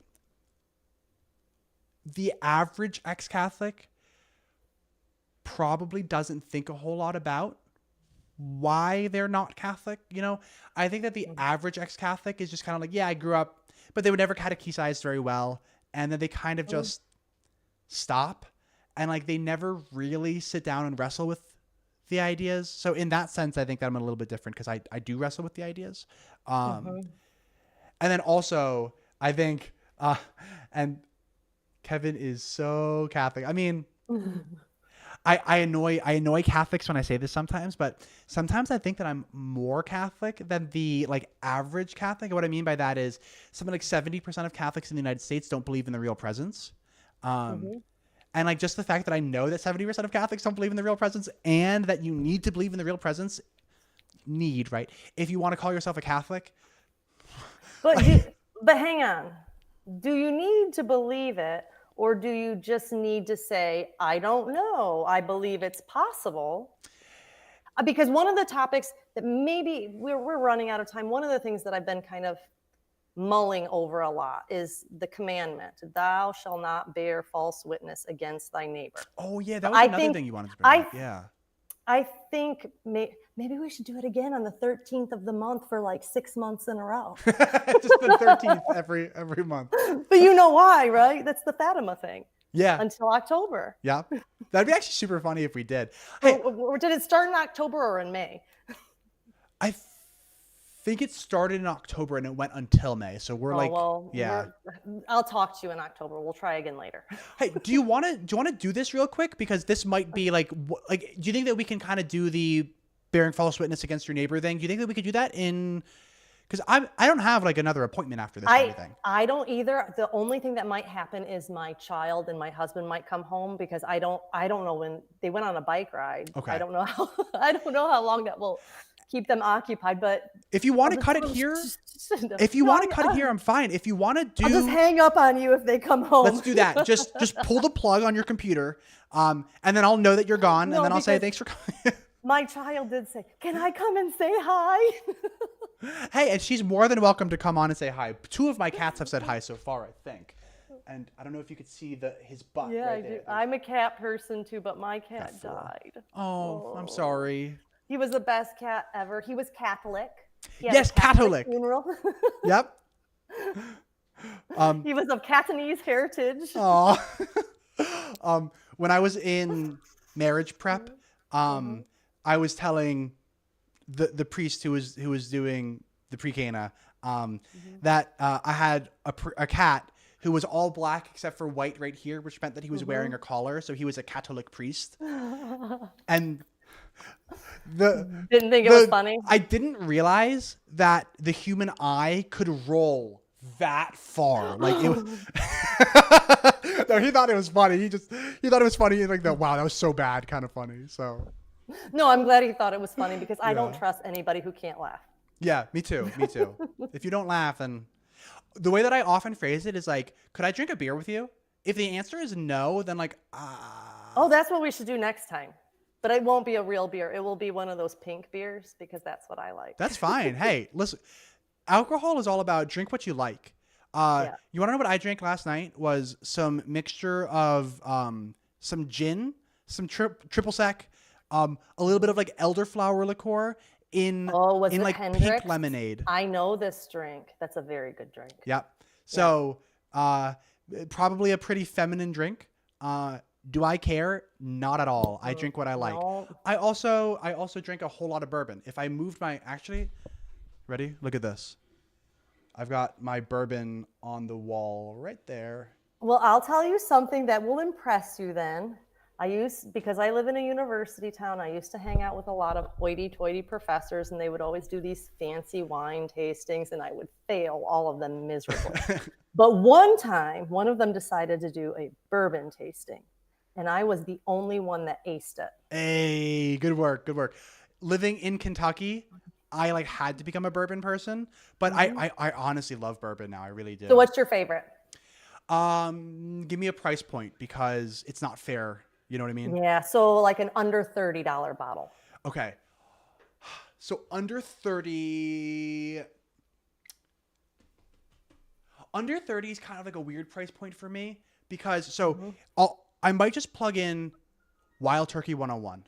It's No. it's a solid like $20 bottle. Okay. If you said under 50, that gives me a lot more cuz like there's a lot of like in my opinion, like the $45 bottle. Have you had Buffalo Trace? That's my favorite. Yeah, I've toured Buffalo bourbon. Trace. I love it. I love it. Yeah. I love that. Bullet's okay, but I like Bullet. So I live 20 minutes from the Buffalo Trace distillery. I live 20 minutes oh, so from. it's passe for you now. Oh, I still love Buffalo Trace. I've got a bottle of Buffalo Trace. I mean, it would have been hard for you to see, but it's right up there. Under so one of my favorite bourbons is from Woodford, and in the Woodford Reserve. in the under 50 category, I love Woodford Reserve's double oaked. Sometimes it comes to Costco and it's very affordable then. Ooh, I have a Costco membership.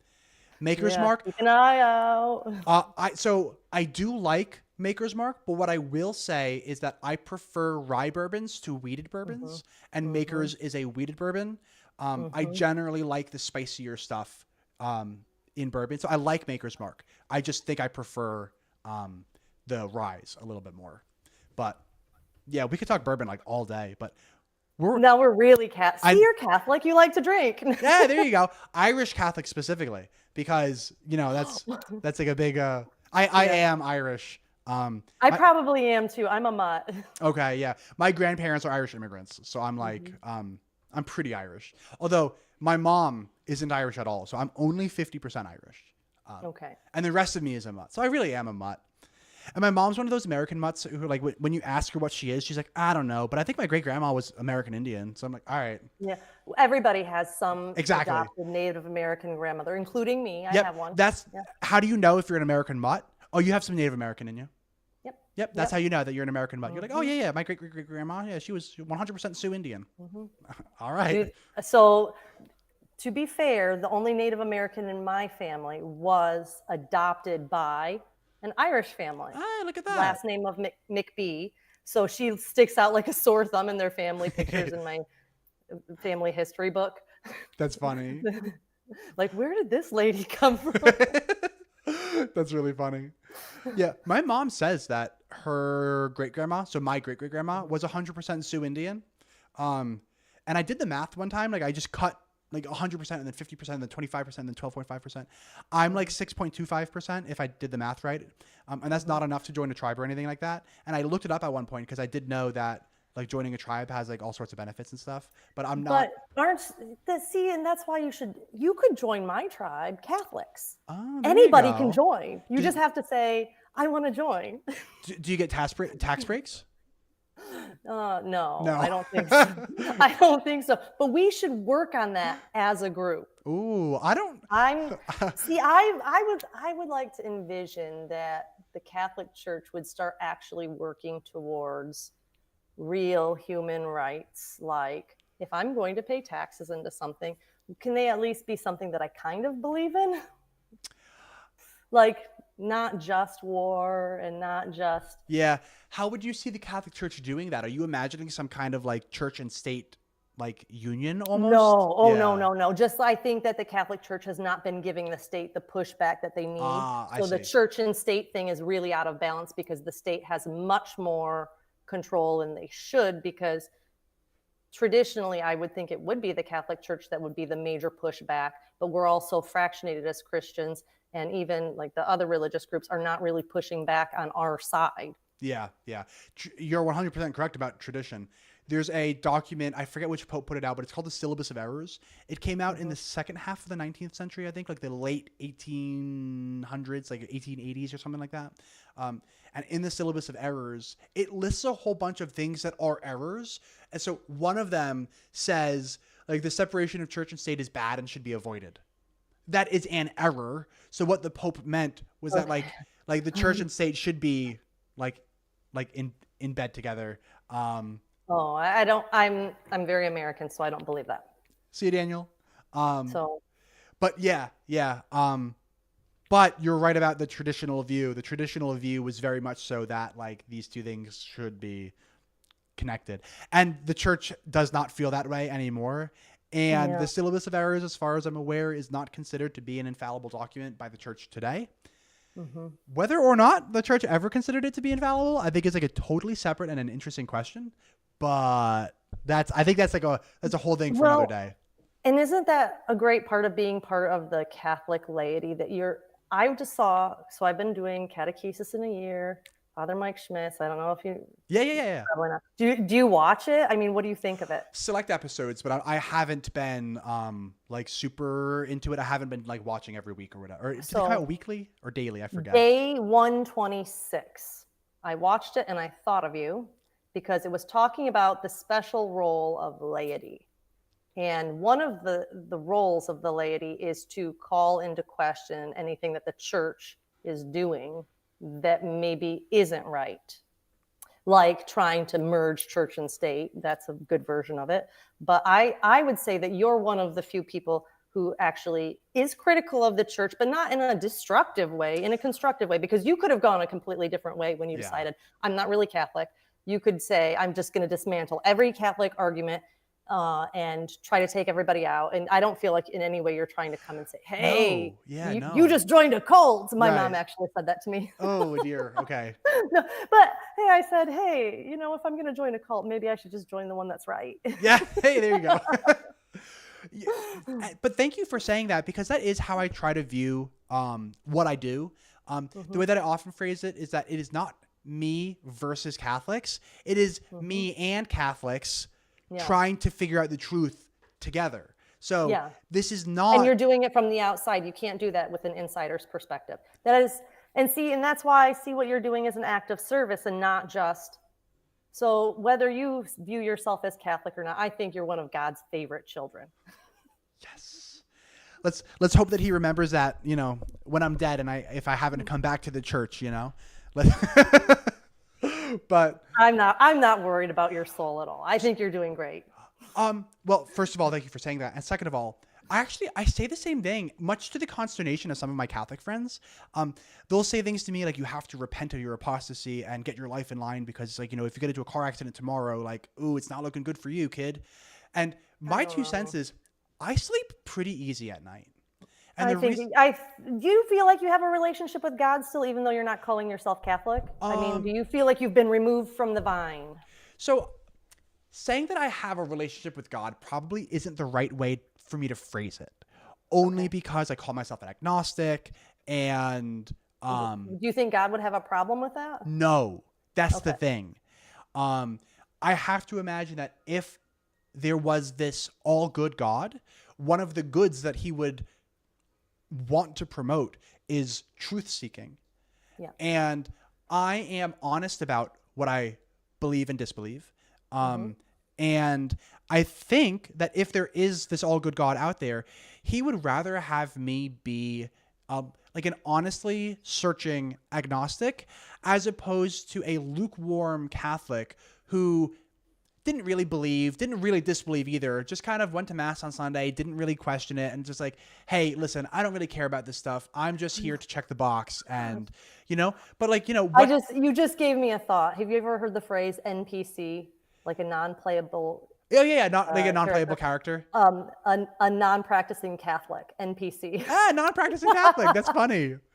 But I do so, and I'll point to verses like in Revelation when the author says that God will spit the lukewarm out of his mouth.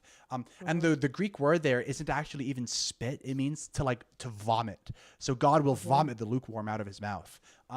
You can call me a lot of things, but I don't think you can call me lukewarm. I care a lot about this stuff. And sure, I came down on the opposite side of the fence that a lot of people would have preferred me to come down on. But I think that my chances in the afterlife are way better being an honest person who's an agnostic than a lukewarm, apathetic person who just kind of keeps going to church to check a box. That's my 2 cents. Now I'm curious. The 10 Commandments, do you think they're valid?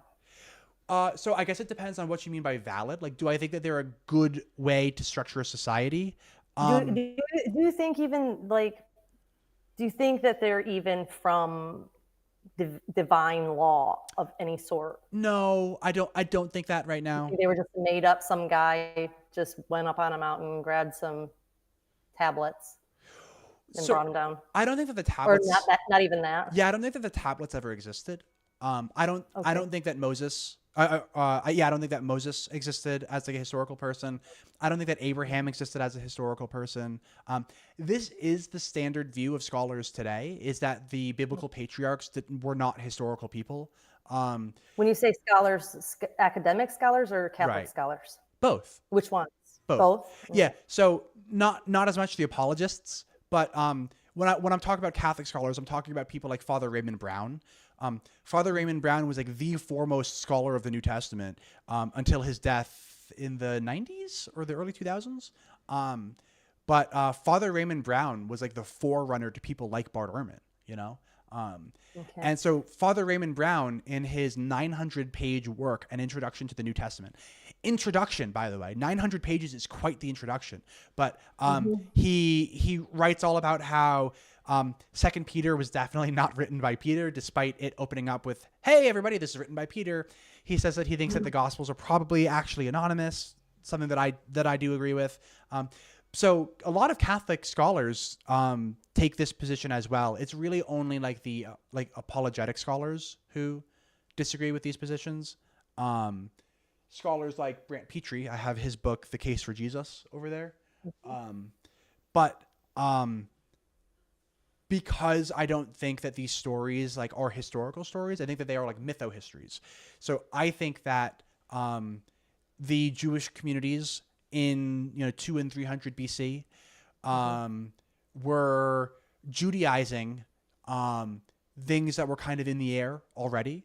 So the 10 Commandments are fairly similar to things like the Code of Hammurabi. These codes were floating around kind of just in the culture of the ancient Near East. And I think that the Jewish communities were kind of telling mytho-history. And in their telling of mytho-history, they came up with their own code, a Jewish version of the codes that were kind of just in the air at the time. And so there was this story about this mythical historical figure named Moses, who went up to Mount Sinai, and the commandments were given to him, and he spoke to the burning bush and all that. That is what I think about, So do you like the fact that there are rules that we can reflect on, or do you think that, what I love most about the rules, the laws, is that they're not actually laws. They're moral laws, moral codes that aren't necessarily, not all of them are enforced the same way. But I like that it is a code that I can apply to myself. That is there's the standard code, right, which is the legal law. If you do this, you will go to jail. And then there's this next level where you have to self-impose that standard on yourself. Mm-hmm. There's no law anywhere that says I have to have a clean house, but I really enjoy the benefits of striving for that. Yeah. I think that what you're describing here is a very valuable, like a self-imposed law is a very valuable tool that I think people should incorporate into their lives. I think that the Ten Commandments was just an integral part of human history and a fantastic first step in the right direction. Obviously, those rules are incomplete, right? Because there's like no rule that would prevent something like slavery within the Ten Commandments, right? There's no rule that would prevent something like I don't abusing. know. I think so. You think so? Yeah, I think thou shall not covet anything that belongs to your neighbor. Well, his life is his life. So if you take it away from him and say, well, you're going to do my bidding. But then again, I don't really think slavery ever ended. We're just I mean, wage that's a slaves fair now. point. Yeah, yeah. I mean, that's a It's total just fair point. a But different way of yeah, you get to choose. There's some level of choice as to who yeah, you're going to work for now. yeah.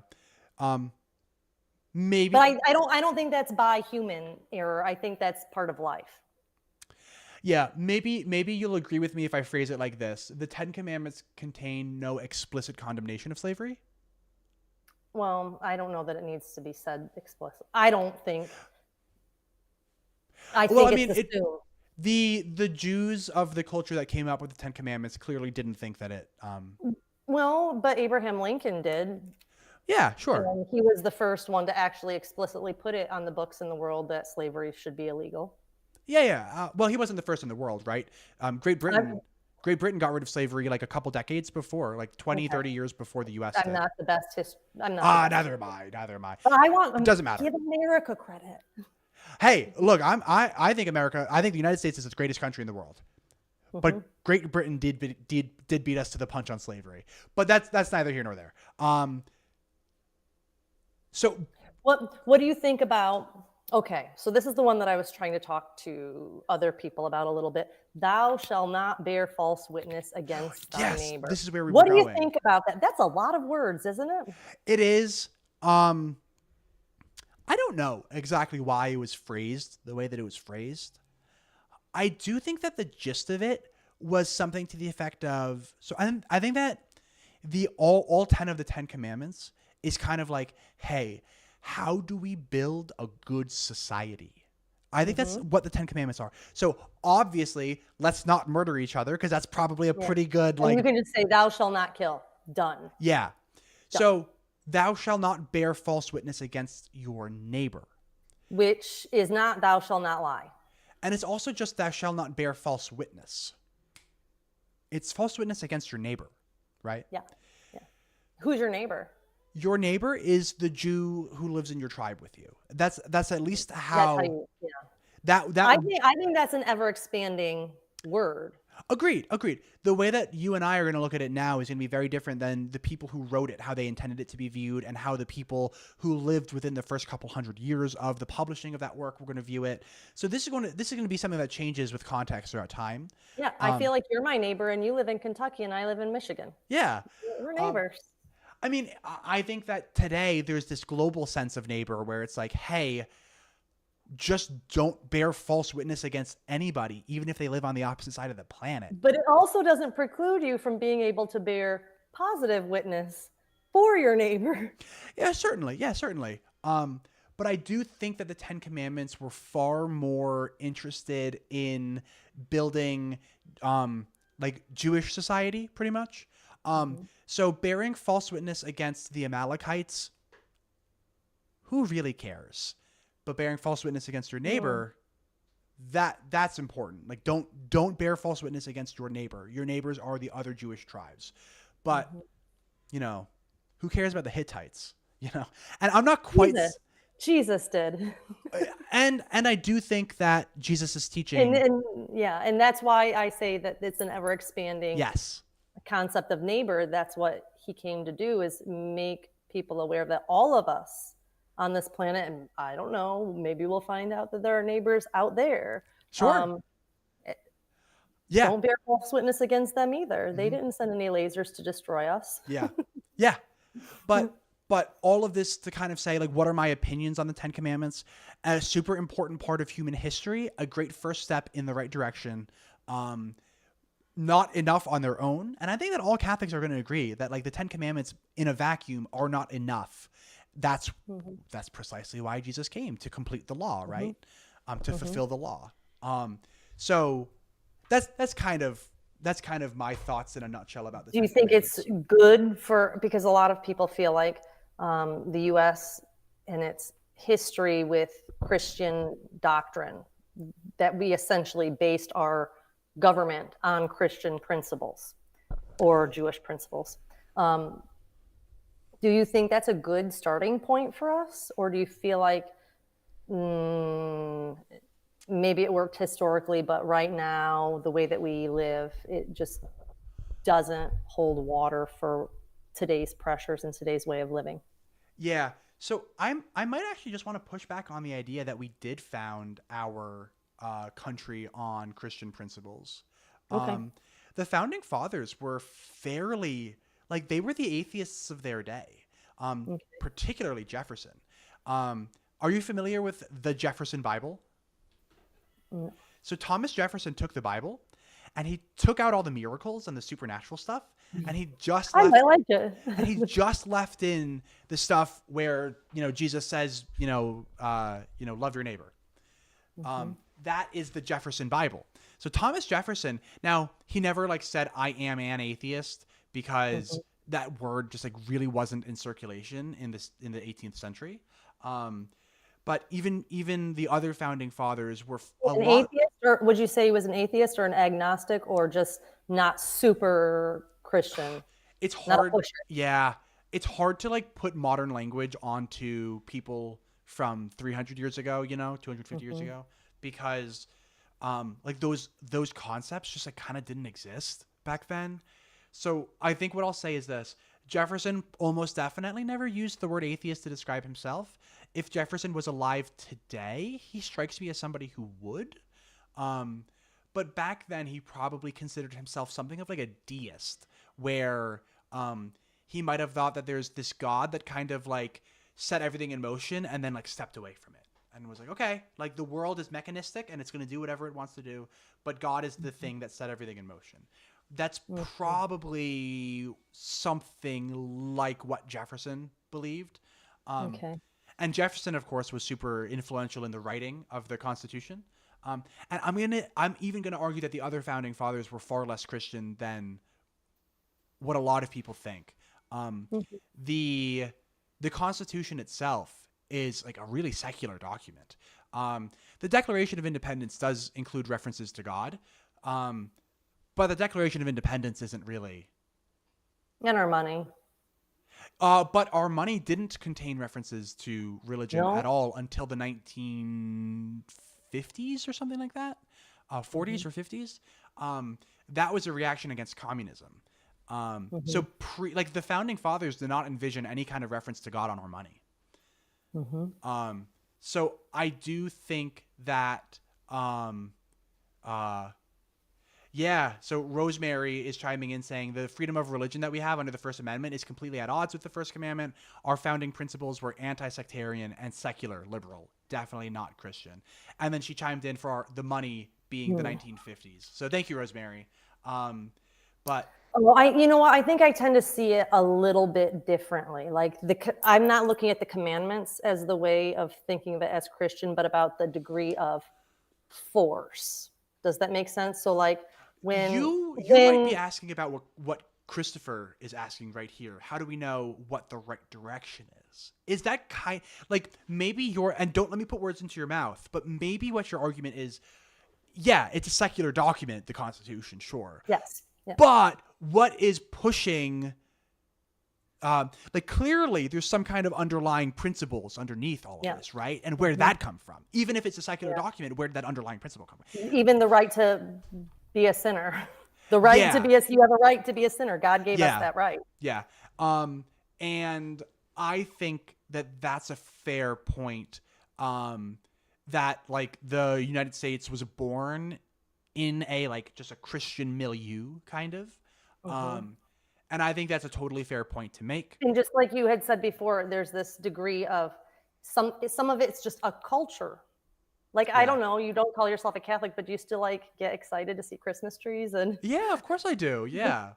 but then if you saw somebody else's religious displays, I don't know that you'd have that same kind of connection. You might think it's interesting, but it's not going to stir up all these feelings of your history and your family. And you know what I mean? Yeah, yeah. So the way that I view this stuff is kind of that it is so the Christian milieu that was present at the time of the founding of the United States certainly did impact the way that these documents are written.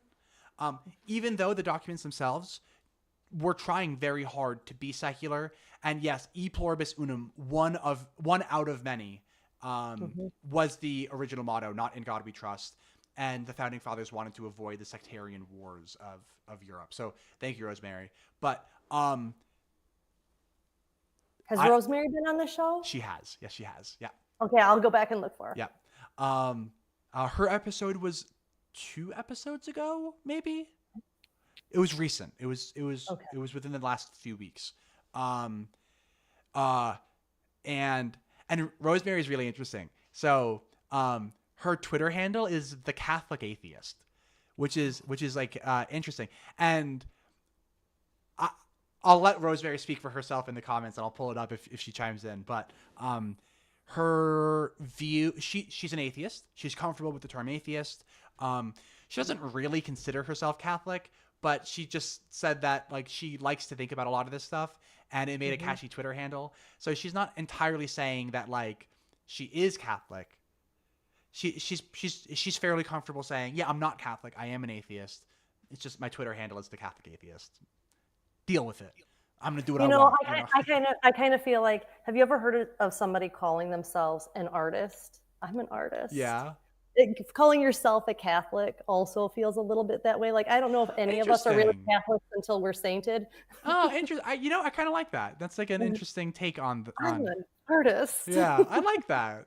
That's kind of cool. Yeah. But I just want to add one more thing about kind of like that Christian milieu that was present.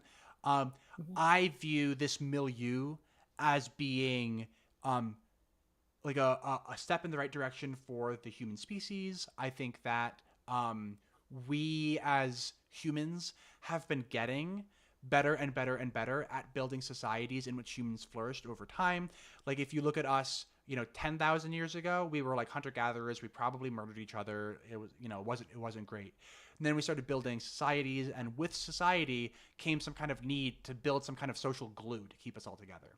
And I think that religion is that social glue. You just said something really interesting. And this is why what happens if that glue goes away? I don't know. We're gonna find out though, because well, that's why I'm grabbing. look at the trends of especially like the trends seem to be that the wealthier that a country gets, the less religious that it gets. When you look at certain countries like Norway and Japan, they are shockingly, the new god is there, the god of money. So I do think that something is going to replace religion. And for some people, it's money, and I think that's not a great. No, it isn't. Replace religion. It's just the new religion. It's just, do you recognize what the God is, and is the God like including everyone as being important, or is it just about you? You get what I mean? I do. I might have more faith in humans than you do. I don't. Look at history, Kevin. Look at the things that have happened.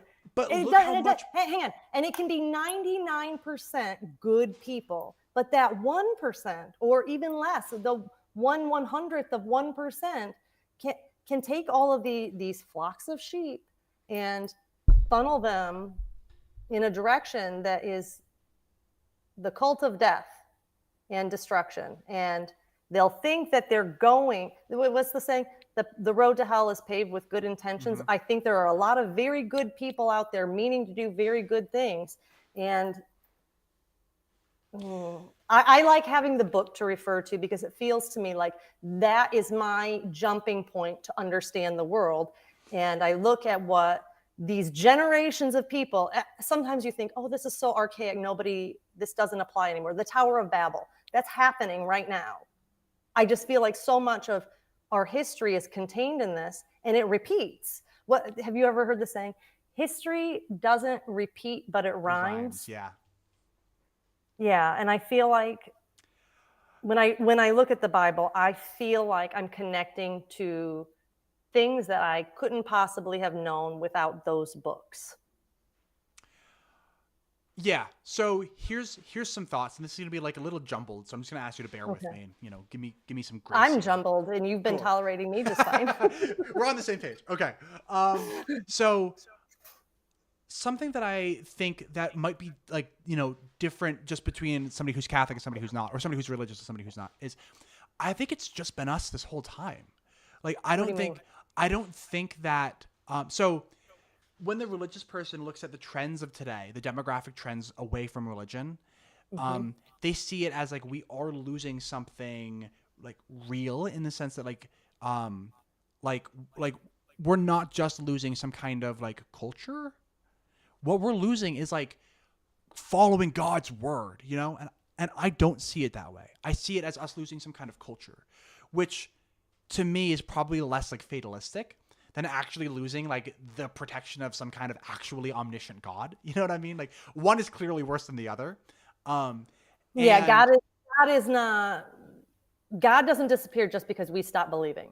Sure. If we can agree that if there is a God, his existence is not dependent on our belief. It's not like fairies. If you clap your hands, they'll get their wings or something. It's not that. God, if we're going to agree that God is omnipotent and created everything, that's going to exist long after we are gone. Right, but I would imagine that you would think something along the lines of like a society that stops acknowledging the existence of that God is going to just be a worse society to live in than one that does, Yeah, right? absolutely, And absolutely. and that's what I was getting at. Documented in the Bible as well. Yeah, and that's what I was that's getting why at. I like it, even if you're just reading it as a historical document, and maybe not a complete historic document, because some of it you're going to say is mythological. Okay, but it's still better than anything else we have. So I'm actually. You might be a little Are surprised. you going to tell me there's something better? No. I said you might be a little bit surprised because I don't necessarily disagree. I view religion as something that almost came about for the same reason that eyes and fingers came about, and teeth. It's I think that religion was naturally selected for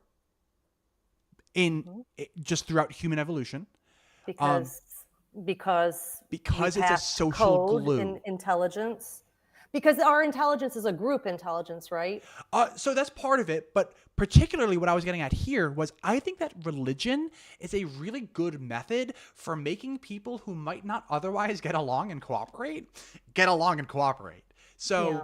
you have all of these like various hunter-gatherers who would be better off if they kind of banded together. One of them goes out and hunts while the other one starts building shelter. Like, isn't that better than, and then they share the shelter and they share the food. That is going to be better than them trying to both hunt their own food and both build their own shelter. Like, you're going to be more efficient. Specialization. Yeah. Yeah. But how do we get these hunter-gatherers to stick together? We need some kind of social glue. And I think that religion is a form of social glue that ties people together. Do you think that hey, and that's part of what my epiphany was during COVID. I started to really feel like the glue was failing. Yes, precisely. They're all of a sudden, everything that I considered a friend all of a sudden was terrified of what I viewed it as an extreme cold virus or a potential act of terrorism. I was scared. I was scared at the beginning. I was scared at the beginning. I'm way less scared now, but I would call COVID worse than like a bad cold. Yeah, but how many kids really died from Oh, it? like none. I mean, Yeah. not literally zero, but statistically zero. But But who? we shut down school systems for an entire. Our school system was down for more than Well, a you know year. why we did that though was to stop old people from getting sick. We weren't actually worried about kids getting sick. We were worried about people who were on the brink of death getting sick anyway. Which is And very the cult of death. I kind of just I find the whole thing very strange. it would have We've never overwhelmed. done that before. Well, so think about how many there were a couple 100,000, like Hmm. 200,000 excess deaths over the course Hmm. of the 2 years. Are you Um, following test deaths now? Keep an eye on that. well, you Keep an eye on it. okay? What do you think is going to happen? Like fewer Um, people are going to die now, and if you do you know who John Campbell is? He's a YouTuber. sounds I follow him. familiar. He's a British PhD nurse. Okay, And if you're not following him, I highly recommend following him because I think he's one of the more trustworthy voices on this. He's British, so his humor is very, like dry. and he has this way of communicating that prevents him from mostly being allowed to be on YouTube and say what he wants to say. Okay, So he's great, but there are some significant questions related to stillbirth rates that aren't tied to the outbreak itself, but about a year after the outbreak began, like literal doubling of rates of stillbirths. interesting. And people kept saying, oh, the reason that we have now we have higher death rates than what were expected. Um, they were saying it's because people weren't getting the medical treatments they need, and therefore things weren't being caught. But this isn't in those categories of just older people. It's also in significantly younger people, like children, teenagers, and babies. Higher rates of death in those groups, which I don't know. Yeah, I'd want to look at the data. So Yeah, look at it. yeah, Follow and up. I work in pharma, so I'm like right at home analyzing phase 1 safety data and stuff like that, and phase 2 efficacy data. Like that is what I do for a living. So Okay. I would be, and I did analyze the safety data for the phase 1 data when the vaccine was coming out, and I was quite happy with it, very happy with it. But again, I don't feel anything happy about anything until 10 years after the fact. if it I makes don't you, think you can see anything if it until makes 10 years later. if it makes you feel better, something like 98% of adverse reactions occur within the first 15 minutes of vaccination, just Yeah, across he the board. covered that. Across the John board. Campbell covered that quite a bit too about they didn't have a very good protocol of what to do if you were getting the metallic taste. There was this, I'm not a nurse, but there's a means of injection whereby you pull back on the plunger before you inject Yeah. to make sure you're not going directly into the bloodstream because this was not something that was ever intended to be in the bloodstream. Right. Yep. It was supposed to be intramuscular. Yeah. Yeah. Yeah. And compared to the vaccines that we were giving before, the traditionally developed vaccines, the consequences of this were probably higher than usual. I don't know. I don't think that the consequences were higher. I think the fact that we've vaccinated so many millions of people and there has been so few consequences of it is actually a testament to how safe it is. Well, I hope you're right. Yeah. And that's I just, won't feel safe for another 10 years. okay. Okay. Well, hopefully the stat that it takes like 15 minutes for 98% of the adverse events to occur is a little bit of consolation to you, but I don't know, not really. Okay. Because I know that it's all about how you gather data and what you're looking at. So I don't necessarily trust the way that the data is being gathered and aggregated together. So unless I was involved in the data gathering process and I actually saw the practices, I would not feel comfortable. But I have a tendency of being on the more risk averse side. Okay. Yeah. Yeah. I mean, I looked at the phase 1 safety data. And like, the phase 1 safety data was the same as they do for like, every clinical trial, right? Like, blood chemistry and hematology and all that stuff. And everything looked like beautiful as far as I was concerned. But I'll, be super, I think you trust more than I do. maybe just it's, more maybe it's because trusting this is my person. field though. Like this is how I work. But like thalidomide, right? Which or one like- was, what was that one? flippers, like the arms weren't developing all the way. And What about legs. it?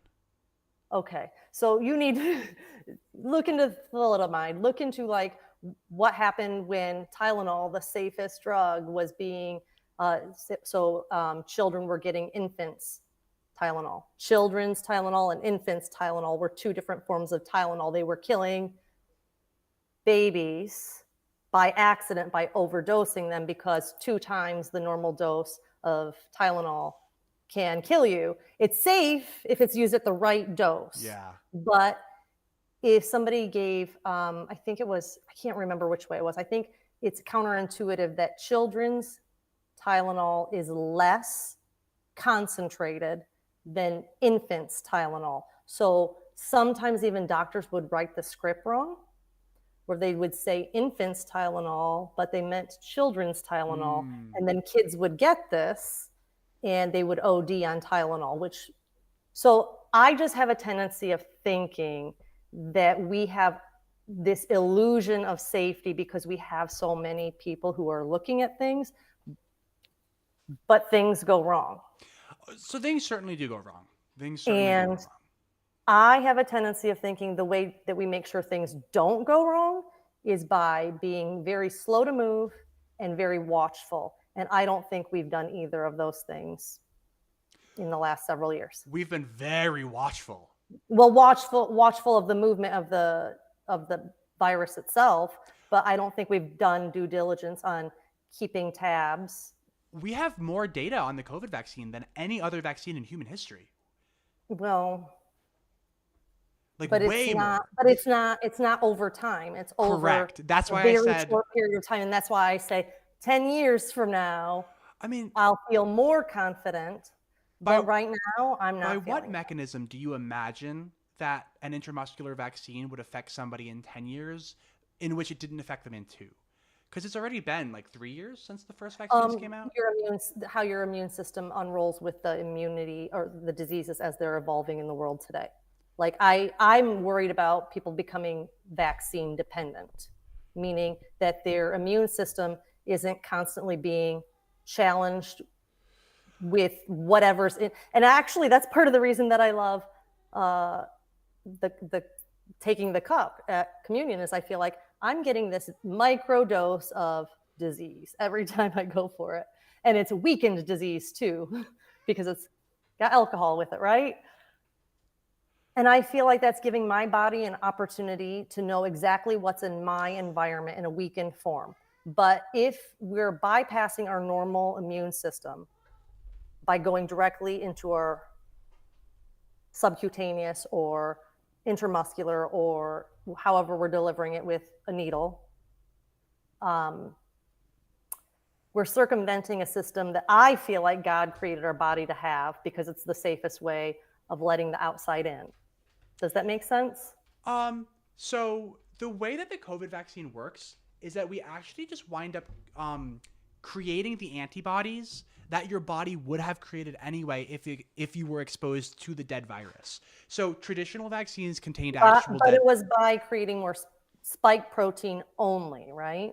So the spike protein was something that we would use to trick your body into thinking that we were giving you the real virus.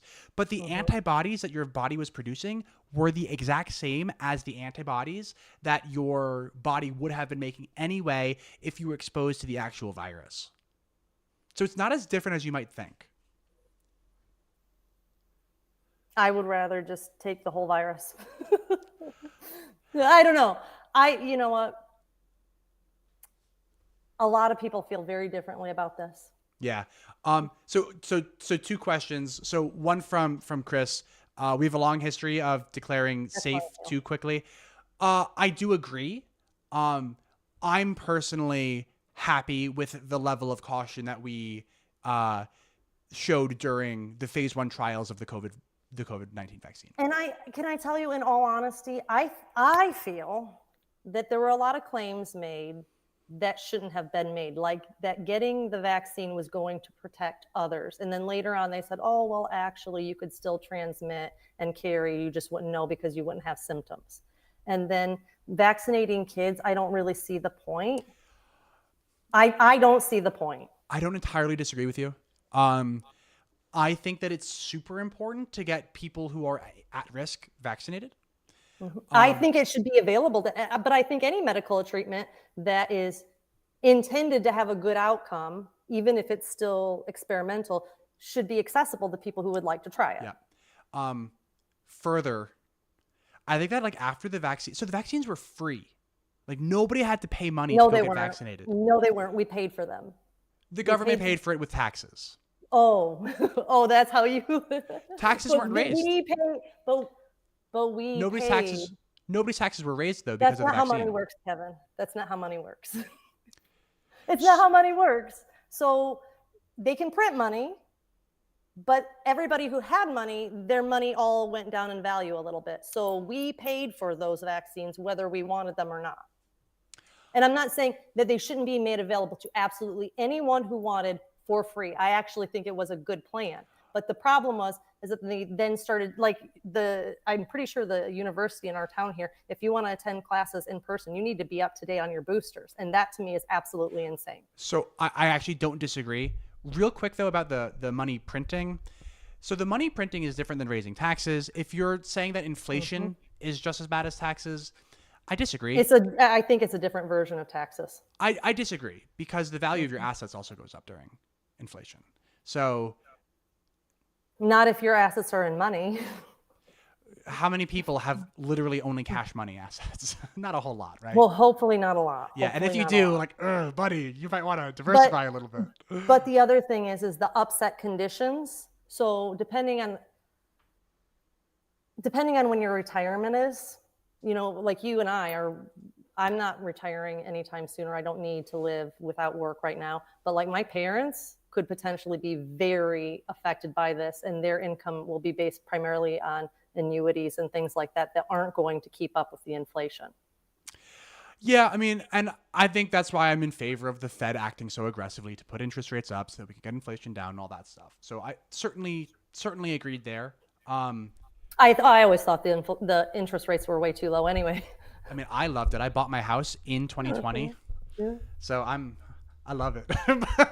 But that's besides the point. No, it's good to be on the good side of the Yeah, market, I know. I right? benefited from it. So, but there was a point of agreement. So you said something to the effect of you think it's crazy that today people are still like required to get vaccinated and stuff like that. I do think that after a certain amount of time of a free vaccine or a vaccine that you're not going to have to pay any extra to get, I'll put it that way. We as a society kind of just have to move on and say, like, if you want to get vaccinated, it's been free this whole time. You could have gotten vaccinated. And like, if you're afraid to go out in public after a vaccine has been free for like 2 years, for instance, then you just like, I'm sorry. Oh, Like, I wasn't afraid to go out in Oh, public. no, me neither. But when I'm saying you, I'm not talking to you. Oh, I'm talking I don't know to- that I don't know that's what people's concern is. I Well, don't know. I think that like when a local college is like saying that you all have to get vaccinated, Oh, they're and saying see, it that's to. so then what it's about? What is it actually about?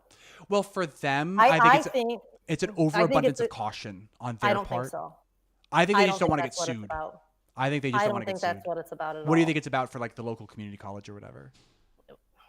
It's not a community college. Oh, it's a for the major local- university. Okay, so what do you think it is for them? I think it's about control over their student body and making sure that they're on the same page with their agenda. Could be. Yeah, They I don't don't. really know. They don't want. Well, when I was in high school, I had to take the first version of a test called the high school proficiency test. And it was the first test that was a standardized test that there was a writing portion on, and I didn't really feel adequately prepared because nobody really told us what to expect. And what they had us do is for the reading portion, read these two things about racism and violence in our schools, two separate articles. And then for the writing portion, they wanted us to take the ideas in these two articles and say how we can use anti-violent and maybe it was anti-gun policies to end violence in our schools and something to do with racism. And I was thinking, wow, they're really trying to make me say something that I don't necessarily agree with. And all of my college funding is going to be based on me saying this. And I got up and I walked out of the test, and nobody ever asked why.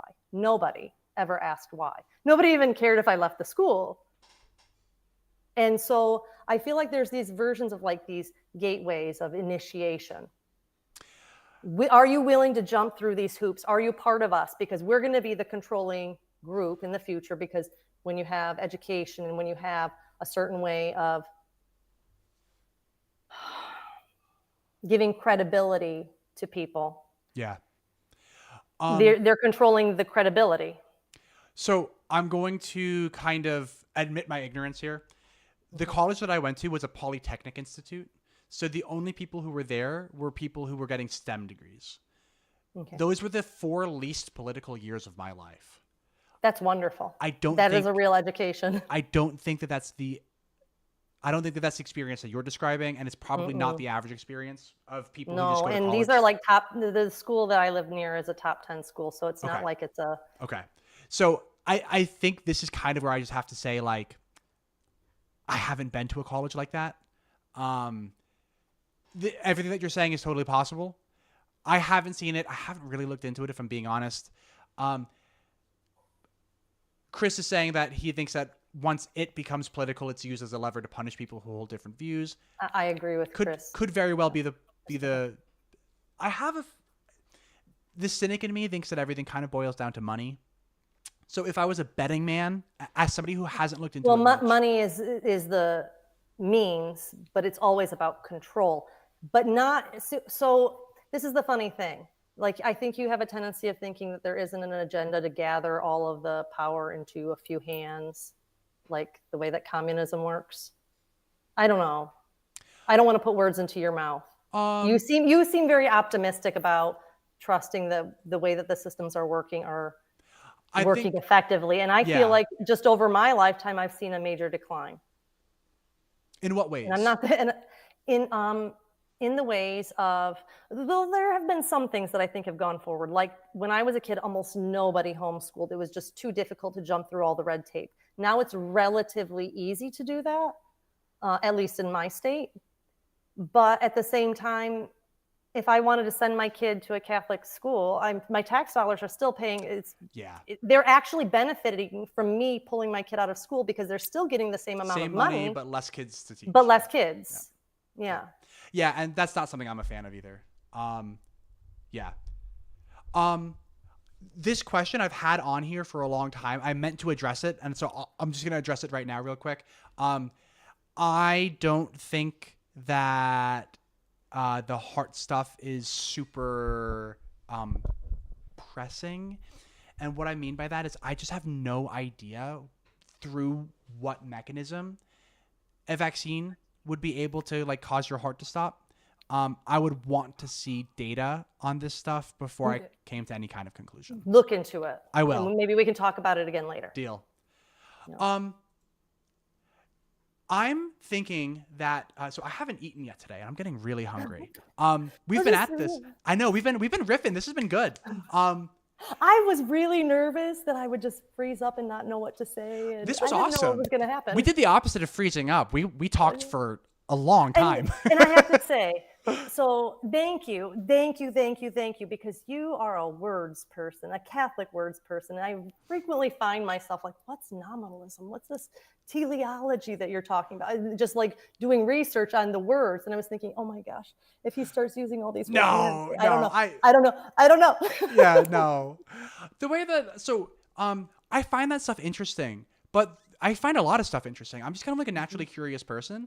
And so I'll have the nominalism talk with somebody who wants to talk about nominalism, but then I'm going to talk about the 10 Commandments, with you. And we'll talk about AI and we'll talk about Fatima and whatever. I'm just a naturally curious person, but I don't feel the need to like I make all these jokes about how my channel is just becoming the nominalism show because for a while it seemed like that was the only thing that I was talking about. And I was getting sick of it. I'm like, there's more to all of this than just some kind of obscure metaphysical position, So I'm glad that we had this talk exactly how we had it. And I hope to do more conversations like this one because I don't want this just to become the nominalism show. You know what I mean?